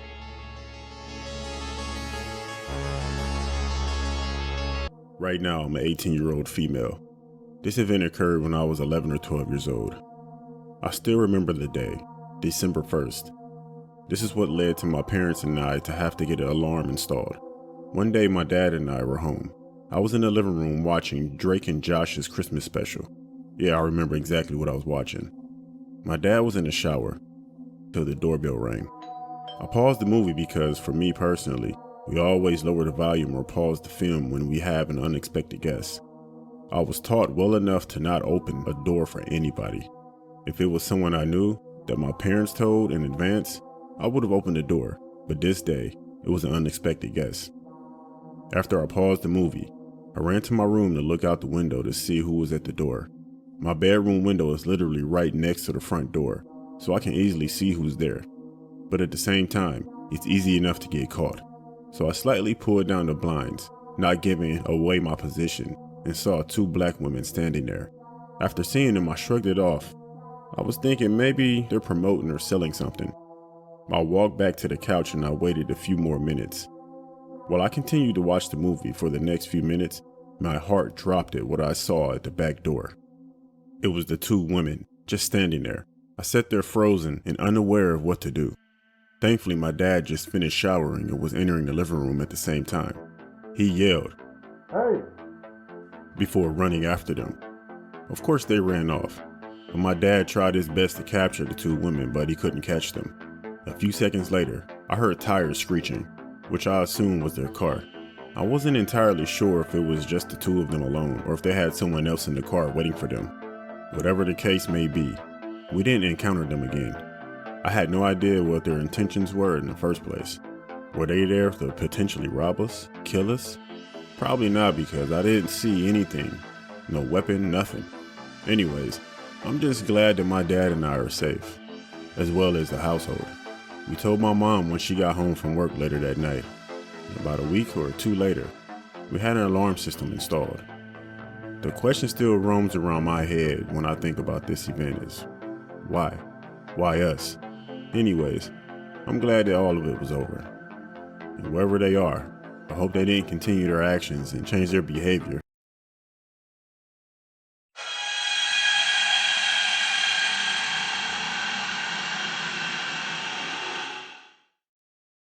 I'm a recreational diver, and I spend most of my free time doing underwater cave exploration. Nothing too deep or complex, but I usually go alone. Sometimes a friend of mine will come with me. We did some online research about cave diving and about new places that we could go to. We always wanted to be the first ones to discover a new place, but almost all cave systems are discovered already. But you never know, we could always accidentally find something new. One day my friend suggested to me that we enter an online forum, one that he found on the deep web. It was about diving in secret places, a forum for diving enthusiasts. It had information about secret locations that looked uncharted to the general public, but were all well known to government officials. I was curious, so I told my friend to share the link with me, and that same night I was going to enter and see for myself what this was about. Night came, and I followed my friend's instructions. I clicked the link that he gave me, and there it was, the form he talked about. The name was The Farthest Abyss. I entered the chat and I could see 4 names in it. It was a general chat, so we could speak all to each other, so I decided to write something. I simply said hi. I heard we can get information about uncharted cave systems to dive in. I pressed enter and I waited. A few seconds passed, and a user called Nemo sends me a private message. No words, just coordinates. I wrote him back. What's in this place? He never replied back. I decided to search on my own, what those coordinates were, and as soon as I put them on Google Maps, it showed a big forest area. It was such a dense place, I couldn't see the forest floor. I tried to find more information online, but nothing was coming up. I could only see that dense forest and nothing else. The next day came. I called my friend and told him about this. He told me that this location could possibly be an uncharted cave system, and that we should consider exploring it. I told him that we have no information about this place. It's in a dense forest area. And even if we think about this, we need to figure it out. How to bring all the equipment with us, how to enter the cave. My friend assures me that we can rent a couple ATVs with a grid behind in the nearest town. They can transport everything we need. I was curious and couldn't stop thinking about it. The place was only 4 hours drive away from my home, so I told him, okay, let's do this. We took off on a Friday, very early in the morning, to be able to arrive at the location around 10 a.m. The trip went smooth and we made good time. We rented the ATVs and parked my car in a public parking lot. We started now the second trip, through the woods and following my GPS device. We started approaching, but the forest was really dense and we couldn't find any more trails. But luckily we were really close. We could carry the equipment in 2 trips. We would bring the tanks and the gear in the first one, and then we would take the tent and food in the next. After doing the first trip, we arrived at the marked location and we could see a hole in the ground. It was behind some bushes, but it was there. We looked at it and we smiled at each other. This was the place we couldn't see. We went back to get the rest of the gear and came back. When everything was done and ready, we decided what the plan was going to be. What should be our approach? How long were we going to stay in the first dive? After deciding what we were going to do, we put on the suits and we entered the cave. In the first dive, we could still see some of the cave ceiling. There was still some light entering, so we had some visibility. We also had our flashlights, obviously, to help us in deeper depths. The cave was enormous. It had a big chamber and we could see almost any limit to it. It could be dangerous if we got lost in here, so we needed to be careful. My friend pointed down for us to go a little deeper, so we did. As we go lower, we couldn't see the bottom or any walls on the side, and we were losing visibility. I told him to go up with me. It was time to evaluate the first dive. This place was just too big and we were risking getting lost out there. I started the climb to the surface. When I reached, I climbed out of the hole and waited for my friend. He was coming behind me, but after a few minutes he still didn't show up. I was getting worried, very worried. This was not normal. He was just behind me. I waited 5 minutes and he didn't appear, so I went back down.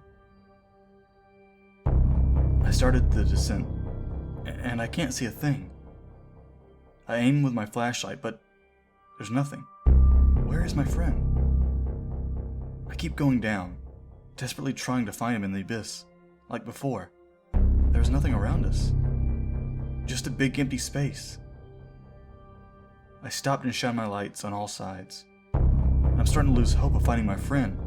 I know he still had some air left in the tank, but what if he got lost trying to reach the surface? There's no reference points here. It's just a big open space. As I point the flashlight everywhere, I manage to see a small entrance and a distant wall. My hopes go up again. I swam as fast as I could there to the small entrance. When I reached it, I shine the light inside, and I can see a small path going deeper. So I entered it. As I move along the path, it starts getting narrower, more and more, to a point that I have trouble moving fast and I need to crawl my way in. But I have to. My friend must be here. And sure enough, I look ahead to see my friend. I crawl to him. And when I'm closer to him, he moves forward with a push and fast movement. I try to reach him, but every time I do, he pushes again. I start panicking now because the path is too narrow for me to keep advancing.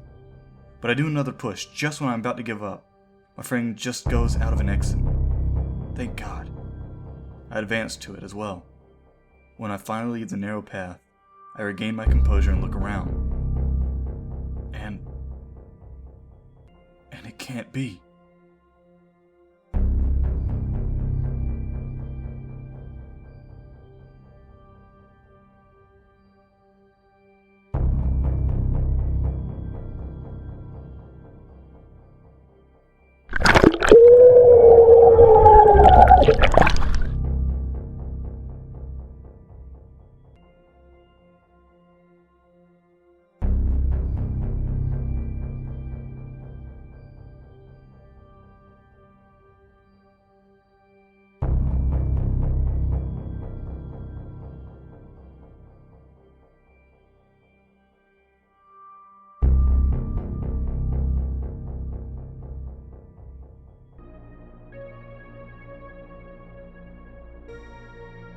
Oh my God. How can this be happening? Oh my God, what is happening? Oh my God, why? Oh my God.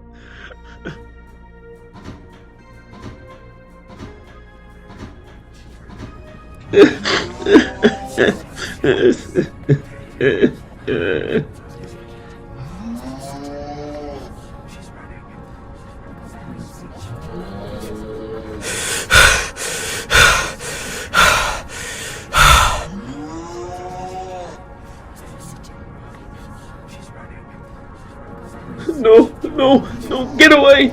Get away! No!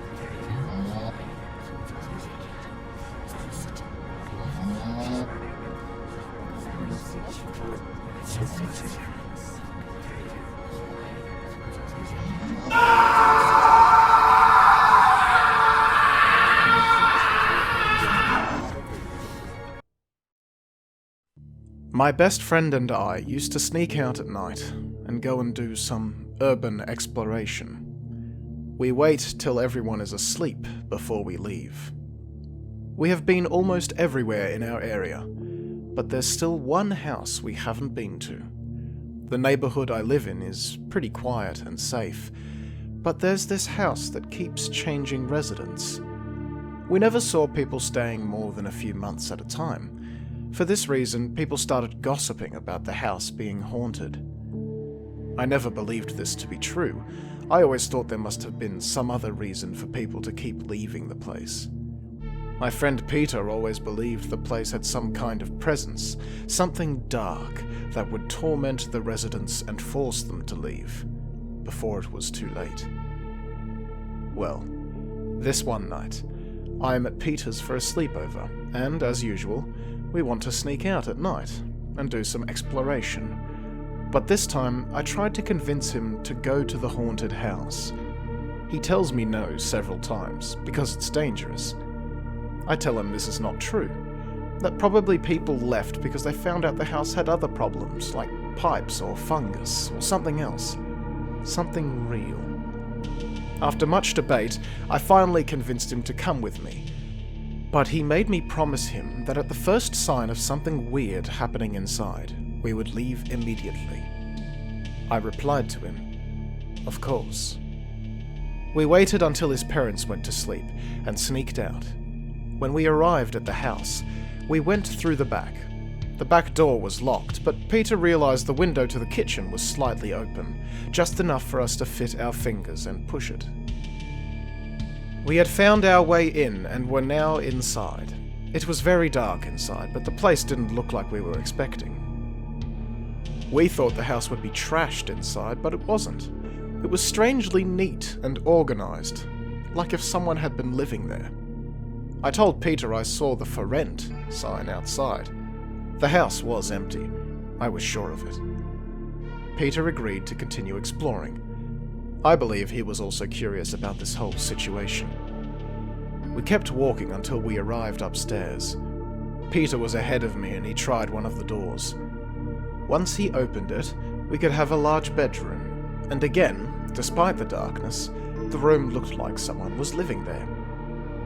Peter said he wasn't feeling well, and that he wanted to leave. At this point, I was also feeling scared. Could it be that someone was still living here? I told Peter to go, but at the same time we heard a loud stomp coming from downstairs. We froze, standing in silence, looking at each other. We hear another stomp, this time louder. We hid under the bed, facing the door, to see if someone was coming. Could it be that this is just a normal noise of the house? I thought to myself.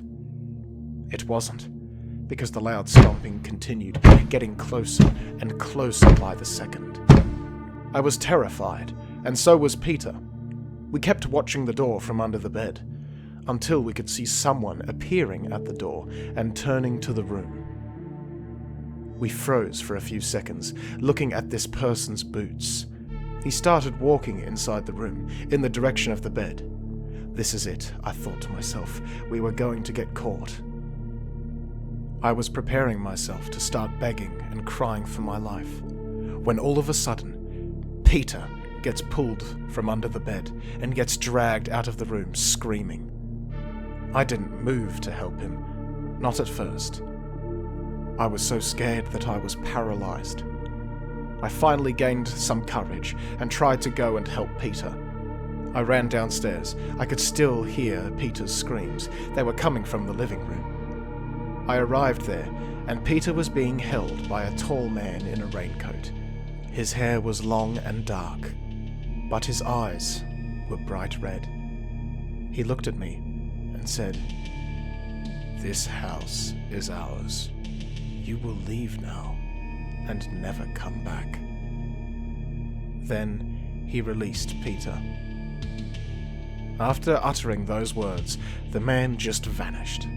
He was gone. Peter and I ran back to his house and swore we were never going to talk about this again. This is the first time I speak about this story since that night.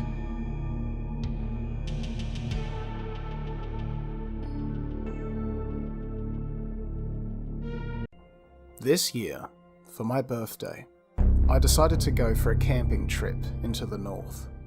I always loved to go out into nature and just explore. My best friend wasn't particularly excited with the plan, but he agreed on coming with me. The plan was to drive to a small cabin at the base of the mountain. That would be our base camp, and from there, we would walk the trails we had planned, bringing camping supplies, along with a tent, in case we didn't have time to go back. The day arrives, and we start the trip. Pickup is loaded with everything, and I am very excited.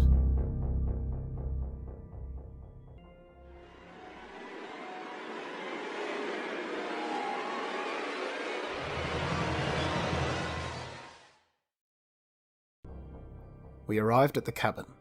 It was smaller than what I had seen in pictures, but it was fine. Just a place to keep our things and to sleep. We brought our things inside and started a fire. It was freezing cold. We ate some food and had a few drinks while we planned which trail we were going to do first. We agreed and went to sleep. We were going to wake up early the next day. Morning came and we started our first hike. We brought light equipment on our backs, Only one tent, just in case we had to camp, a few other supplies, but we were packing light. We passed several beautiful places. This first trail was gorgeous. I really was having the time of my life, just being in contact with nature, having my best friend with me. Just amazing. We were like 1.5 hours in when my friend spots a secondary trail. He asked me if I wanted to quickly explore it. Might have had something interesting as well. I told him we shouldn't leave the main one, or we could get lost. He said we would go in quickly and try not to leave this smaller path. Then, if nothing interesting was found, we would turn around and go back to the main trail. I agreed, and we went for it. While we walked this trail, the scenery had changed, and it wasn't so pleasant as before. Even the trees looked scarier. I told my friend we should go back. He also agreed. We walked for hours on this smaller path, and I could have sworn we were walking in circles. We just couldn't find the main trail. This was an absolute mistake. My friend started getting worried and panicking. I assured him we would be fine.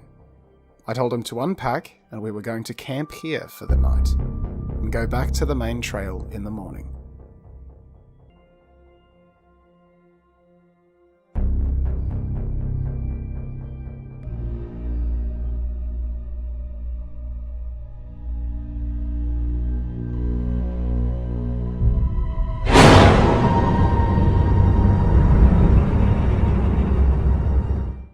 Several hours in, and I was awoken from my sleep in the middle of the night, after having a terrible nightmare.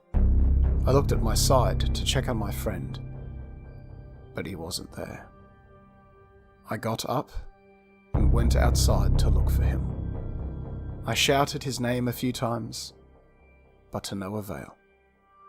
I was worried something had happened to him, so I decided to walk around our campsite just a little further and check if I could see him somehow, somewhere.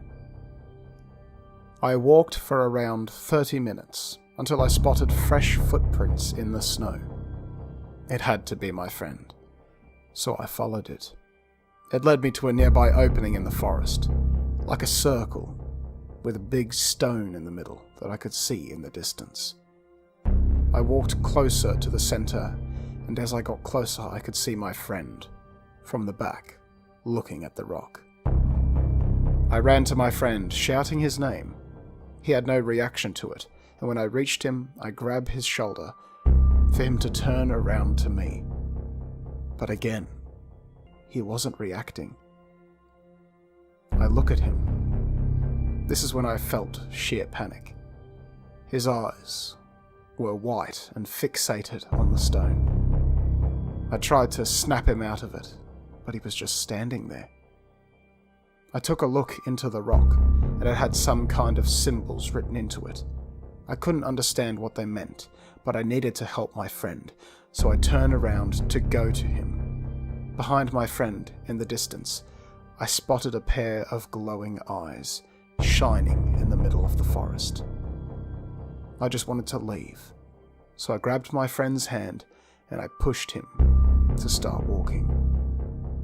Not only did he not move, but this time he told me the following words. He doesn't want us to go. I asked him who he was speaking of. Right then, from behind my friend, a shadow started appearing and growing, just right behind him. As I walked backwards, I felt on the ground, still looking at the shadow, paralyzed with fear. The shadow starts getting clearer, and I could swear it was the thing that appeared in my nightmare. But I just wanted to run. So I got up quickly, and I ran all the way into the forest again. I mourned for my friend, that I could not save him, but I needed to save myself. I eventually found the main trail. Thank goodness. I promise I will try to find help, and we will come back for you, my friend.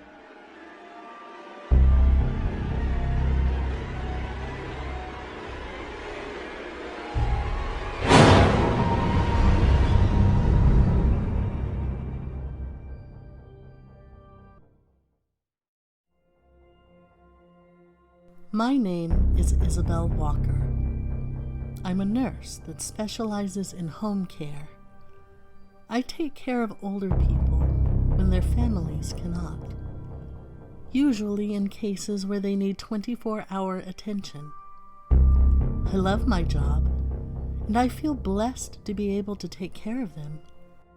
Most of them are too sick at this point to speak, or the ones that can speak sometimes suffer from dementia and are unable to express themselves.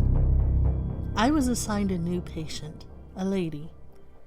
She is in a catatonic state. She stays in a wheelchair during the day, and at night she stays in a special hospital bed. This was my briefing, at least. Next day comes, and I arrive by car at the address.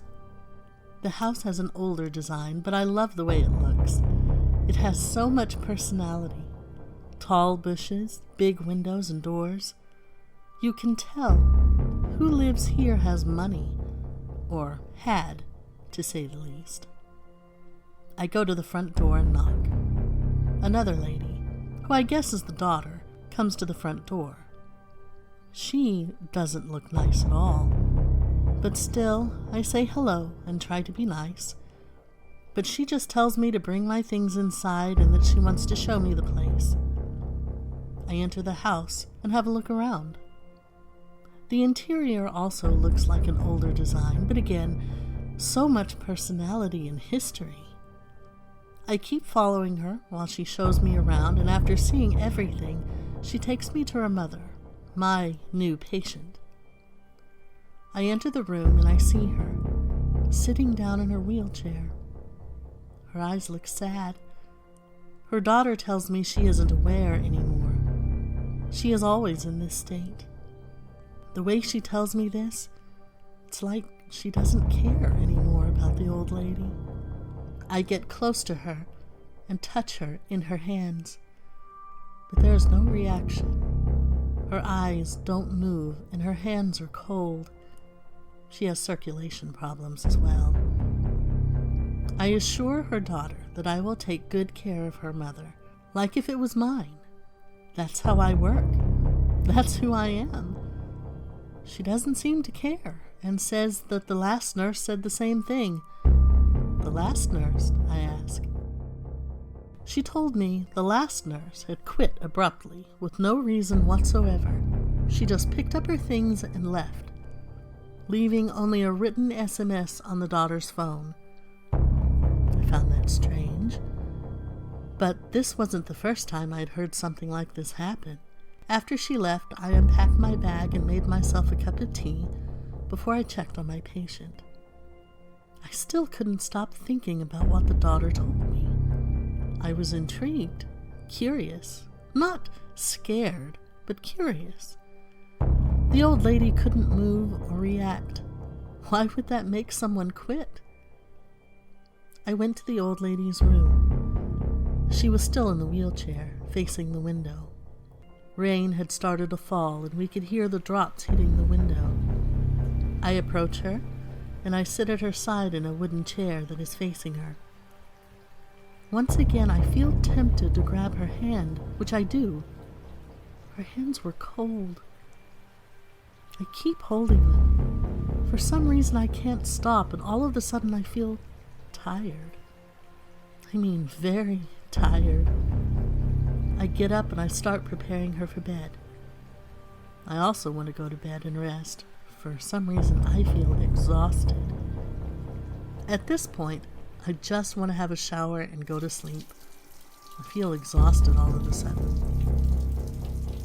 Next day arrives, and I get up, go to the toilet, and I see myself in the mirror. I look horrible. Like I didn't sleep at all. And I do feel tired. I decide to have a quick shower, have some coffee, and check on the lady. Once I arrive in her room, I check on her, and her eyes are already open. I transport her to the wheelchair. I want to give her breakfast that consists of baby paste that contains all the nutrients necessary for her. After she eats, I get her close to the window. Her daughter mentions she liked to stay there, back when she could still talk. I sit at her side again.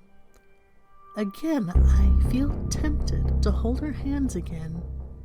Slowly, I touched her and held her. After a few seconds, I could swear her eyes moved towards mine. I felt she was completely aware of what was happening, but it didn't hold on long, because that's when I started feeling tired again. In extreme exhaustion, I blacked out. I woke up on the ground, having no idea how long I was out. I looked around and the wheelchair was empty. I was in complete shock. I checked the bed and she wasn't there. My body felt heavier. I had pain all over. As soon as I left the bedroom, I see her standing close to the window looking outside.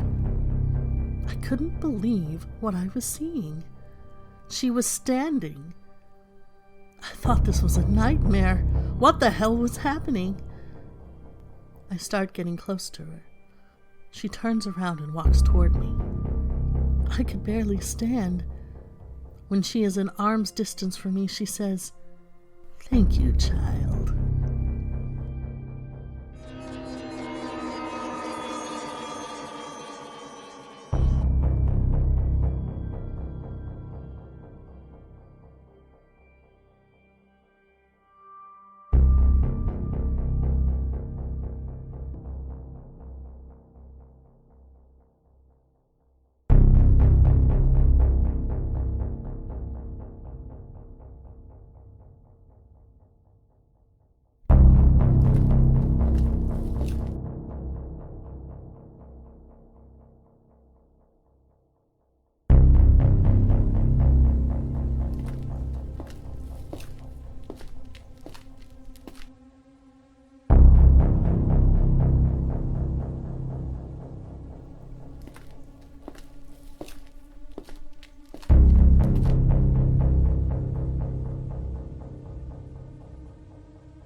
I love walking in the middle of the night. No people around, only silence. It's the only time of day I can actually think and be with myself. This all changed 2 nights ago. I was walking, as usual, the same route I always did, when I heard a scream. I couldn't pinpoint the exact location from where it was coming from, but it was close. I rushed to the end of the street to see if someone needed help, but when I arrived there, the only thing I saw was a man looking at the sky with his back turned to me. I got closer to him and asked if he needed help, but he didn't answer. A few seconds passed and he screamed again. I was shocked and now scared at the same time. I decided to leave and call 911. I thought it would be better for the local authorities to deal with this man. He could have been dangerous. As I walked home, I realized the guy was following me. I looked back. He was stopped, like he was waiting for me to start walking again. I continued walking home, but this time I was walking faster. and as I tried to gain some distance, I heard fast footsteps behind me. I didn't have to look back. I knew he was running after me. The adrenaline fueled my body, and I started running as fast as I could. He was gaining on me. So I took a turn and entered a public toilet. Once inside, I hid inside a stall. Inside, I keep my feet on top of the toilet and grab my legs to keep them off the ground. After a few seconds, I heard the toilet door opening. I thought it was him, but I heard a voice of someone else. Then he identified himself as a cop, saying that someone complained of noise. Someone was screaming in the streets. I opened my stall door and told everything to the cop. After a few minutes of speaking to him, I see a knife passing through the cop's face. I got covered in blood. The screaming guy started stabbing the cop on the ground. He didn't stop, and I found this to be my shot to run. I managed to run from that toilet, but the image of the screaming man stabbing the cop on the ground was engraved in my head. I couldn't shake it off. I still can't. This happened 2 nights ago.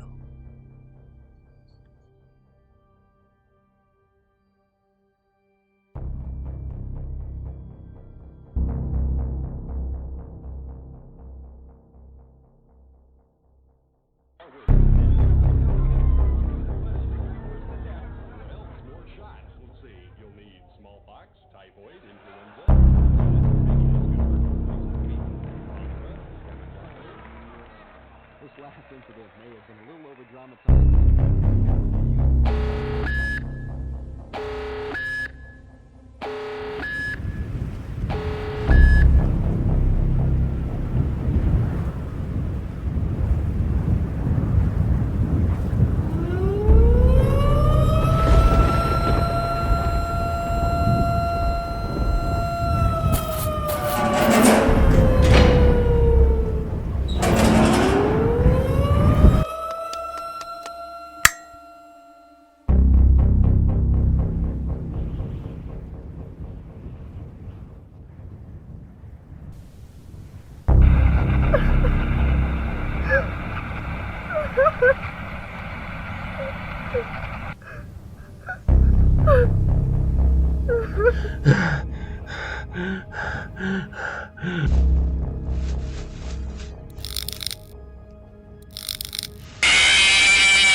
My name is Corey, and growing up I had a best friend whose name was Joshua.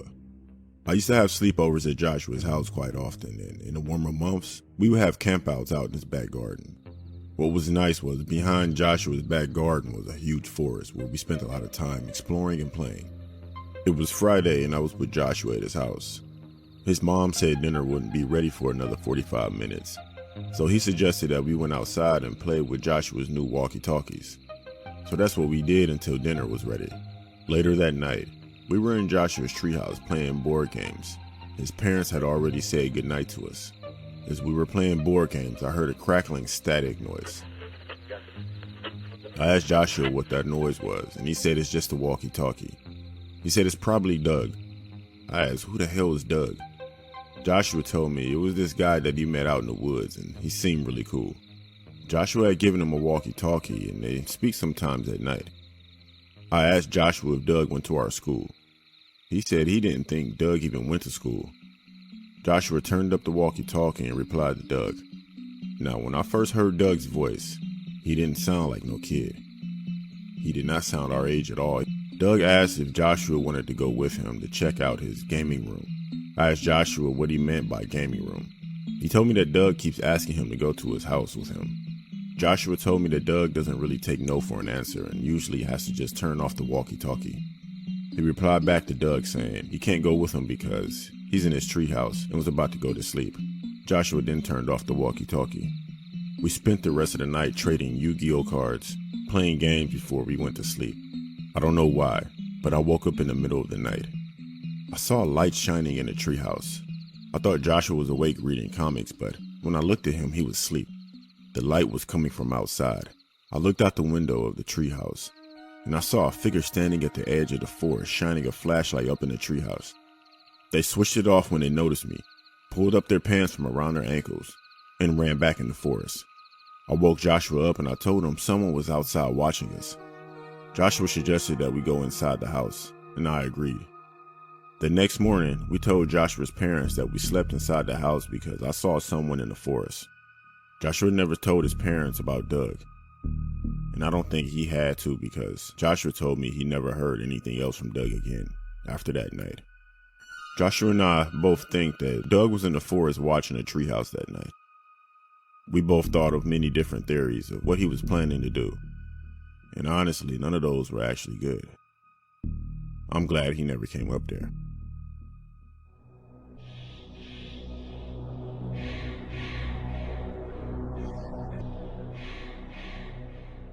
I'm Brian.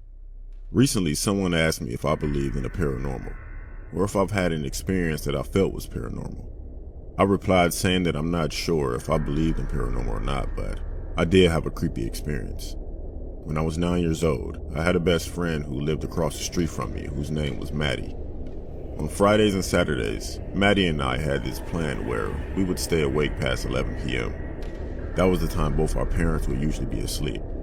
We would look out of each other's windows, and we'll use binoculars and flashlights, and we would shine a light to each other's bedroom window, and that would let us know that we're getting on the PlayStation 3 that night, while our parents were sleeping.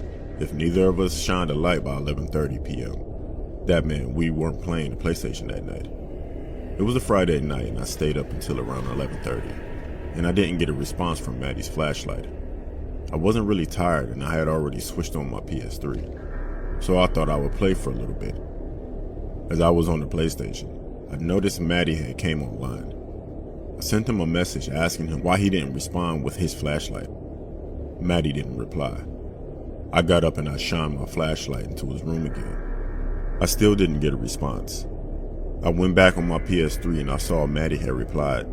The message just said, "Hello." This didn't seem like Maddie at all. I replied back asking if he wanted to play. Maddie replied saying, "Look at my window."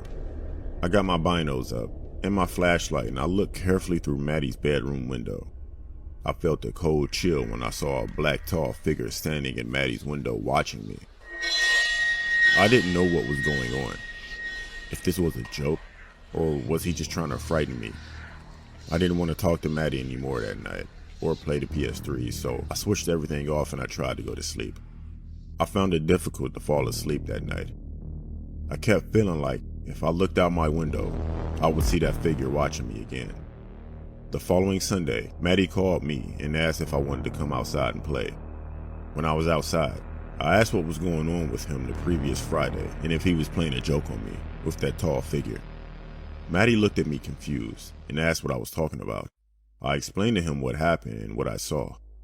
He said that he didn't know what I was talking about, as he and his parents were away for the past 2 days, and they just got back that morning. I showed Maddie the messages I received from his account that night.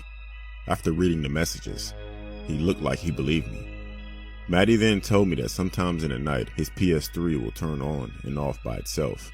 and there's been times where he was sure that he turned off his PS3 before leaving the house, and when he returned, it was back on again. I don't know if what I saw was paranormal. In 2013, a family tragedy happened that changed my life. I lived in an apartment with my nephew and my boyfriend. My nephew lived with us with the agreement that he would get a job and go to school.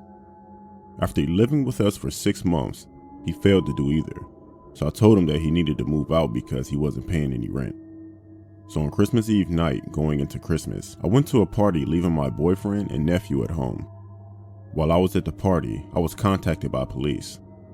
What I was contacted for was very disturbing. My boyfriend and nephew went out to get more beers and alcohol for the house. When they got back, my nephew, whose name is Alexis by the way, he had a hammer prior to that day, got it while my boyfriend's back was turned, and beat my boyfriend to death with the hammer. As the details were explained to me, I became very sick. After killing my boyfriend, he did certain things to the body that I don't want to go into detail about. You can look it up yourself. Then he decapitated him and left his head on my pillow. His reason for leaving his head on my pillow was to give me a present. I guess he thought it was funny. He called 911 himself. When the cops got to my apartment, he told them that if I had come home, then he would have killed me too. My nephew's name is Alexis Valdez. He eventually was sentenced to 33 years for what he did. I just don't understand the sentence. He should have received life. It's unfortunate what happened to my boyfriend, but I'm glad that I didn't come home earlier.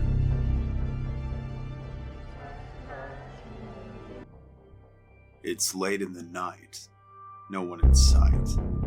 Not even the forest makes noise. I am in total silence and focus. And although I feel the adrenaline pumping and my heartbeat accelerating, I am focused and I know what the plan is. I'm sure this is the house he told me about because there isn't another one for miles. The house only had one floor when you see it from the outside, but inside there is a basement.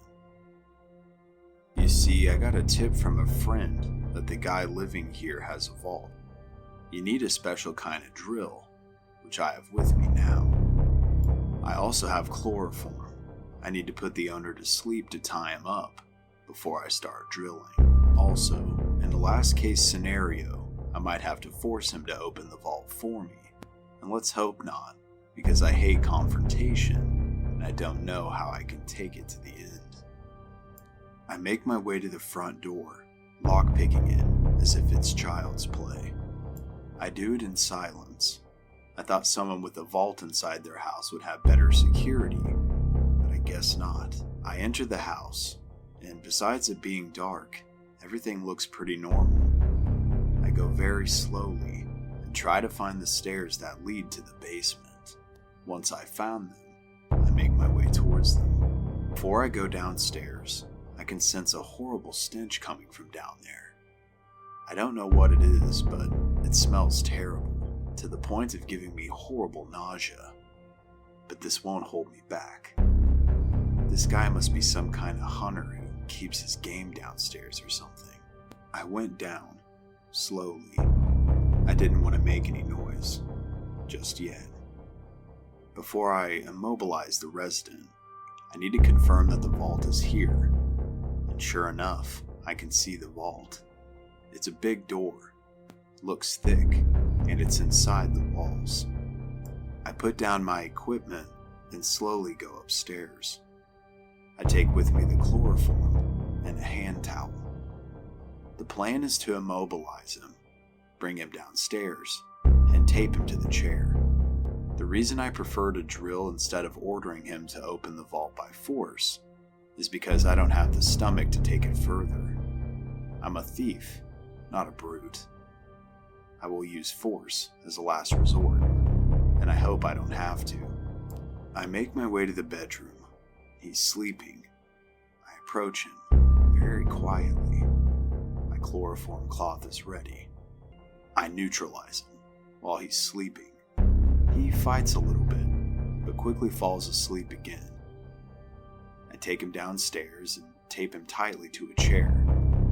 While I'm drilling, I want him close to me, in case he tries to escape. I set up the drill and start working on this vault.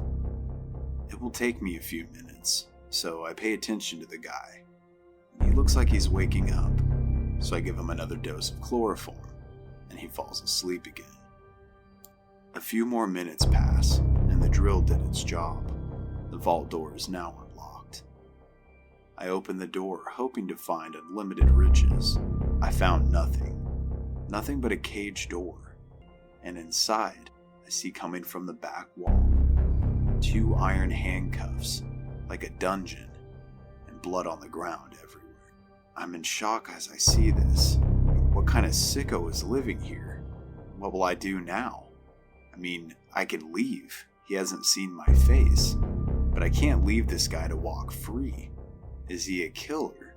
Has he been holding people here because the blood looks fresh? While I debate with myself of the morality of the situation, the guy starts waking up. I get closer to him and ask him about the dungeon. The guy is clearly panicking.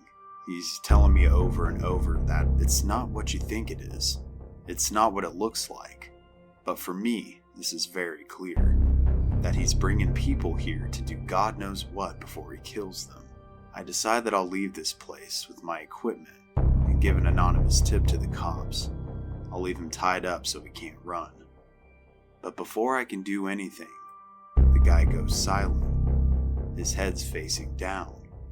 And very calmly he says, "Those handcuffs are for me."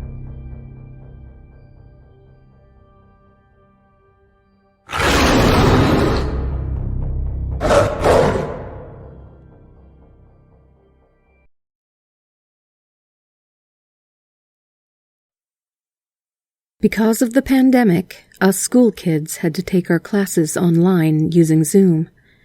It wasn't really the best way to teach kids since a lot of us had difficulty paying attention, but I guess it was better than nothing. It was boring and uneventful most days, but I'll never forget one particular day during my last year of middle school. It was the first class of the day, and it started out just like any other day. All us students logged on, and the teacher took roll call. The day's lesson was mostly centered on the teacher giving us a lecture, which was fine. It gave a lot of us the opportunity to pretend we were listening while we played on our phones. Every now and then, I would look at my classmates on the screen. Everything seemed normal. But something was bothering me about one of them. It was my classmate, Tommy. He wasn't doing anything in particular. He just seemed to be sitting there, staring into space. Something about his wide-open eyes just seemed so creepy. His skin also seemed to be paler than usual, and he had the same blank expression the whole time. I also noticed that he didn't seem to blink at all. But I figured that maybe his online connection was just bad. Even though it was freaking me out, I didn't say anything. I was more interested in being able to continue to play on my phone. After 40 minutes of the teacher rambling, the class was about to end. But just as everybody was about to log out of the class, that's when a lot of us noticed Tommy tilting to his side in an awkward way. And before we knew it, he completely fell off his chair. A lot of us just laughed, thinking he was playing a joke, but the teacher was a little more concerned. She tried to ask Tommy if he was okay, but she didn't get an answer. Tommy's camera just turned off a few seconds later. Still laughing, the rest of us just signed off of our first class of the day. Aside from the little incident involving Tommy, everything about the rest of the school day seemed fine. Unfortunately, we all found out the horrific truth the very next day. Word had spread among the parents and faculty about what actually happened to Tommy. After class, our teacher had called the cops to check on Tommy. But when the cops went to Tommy's house, they were forced to break down the front door when nobody had responded.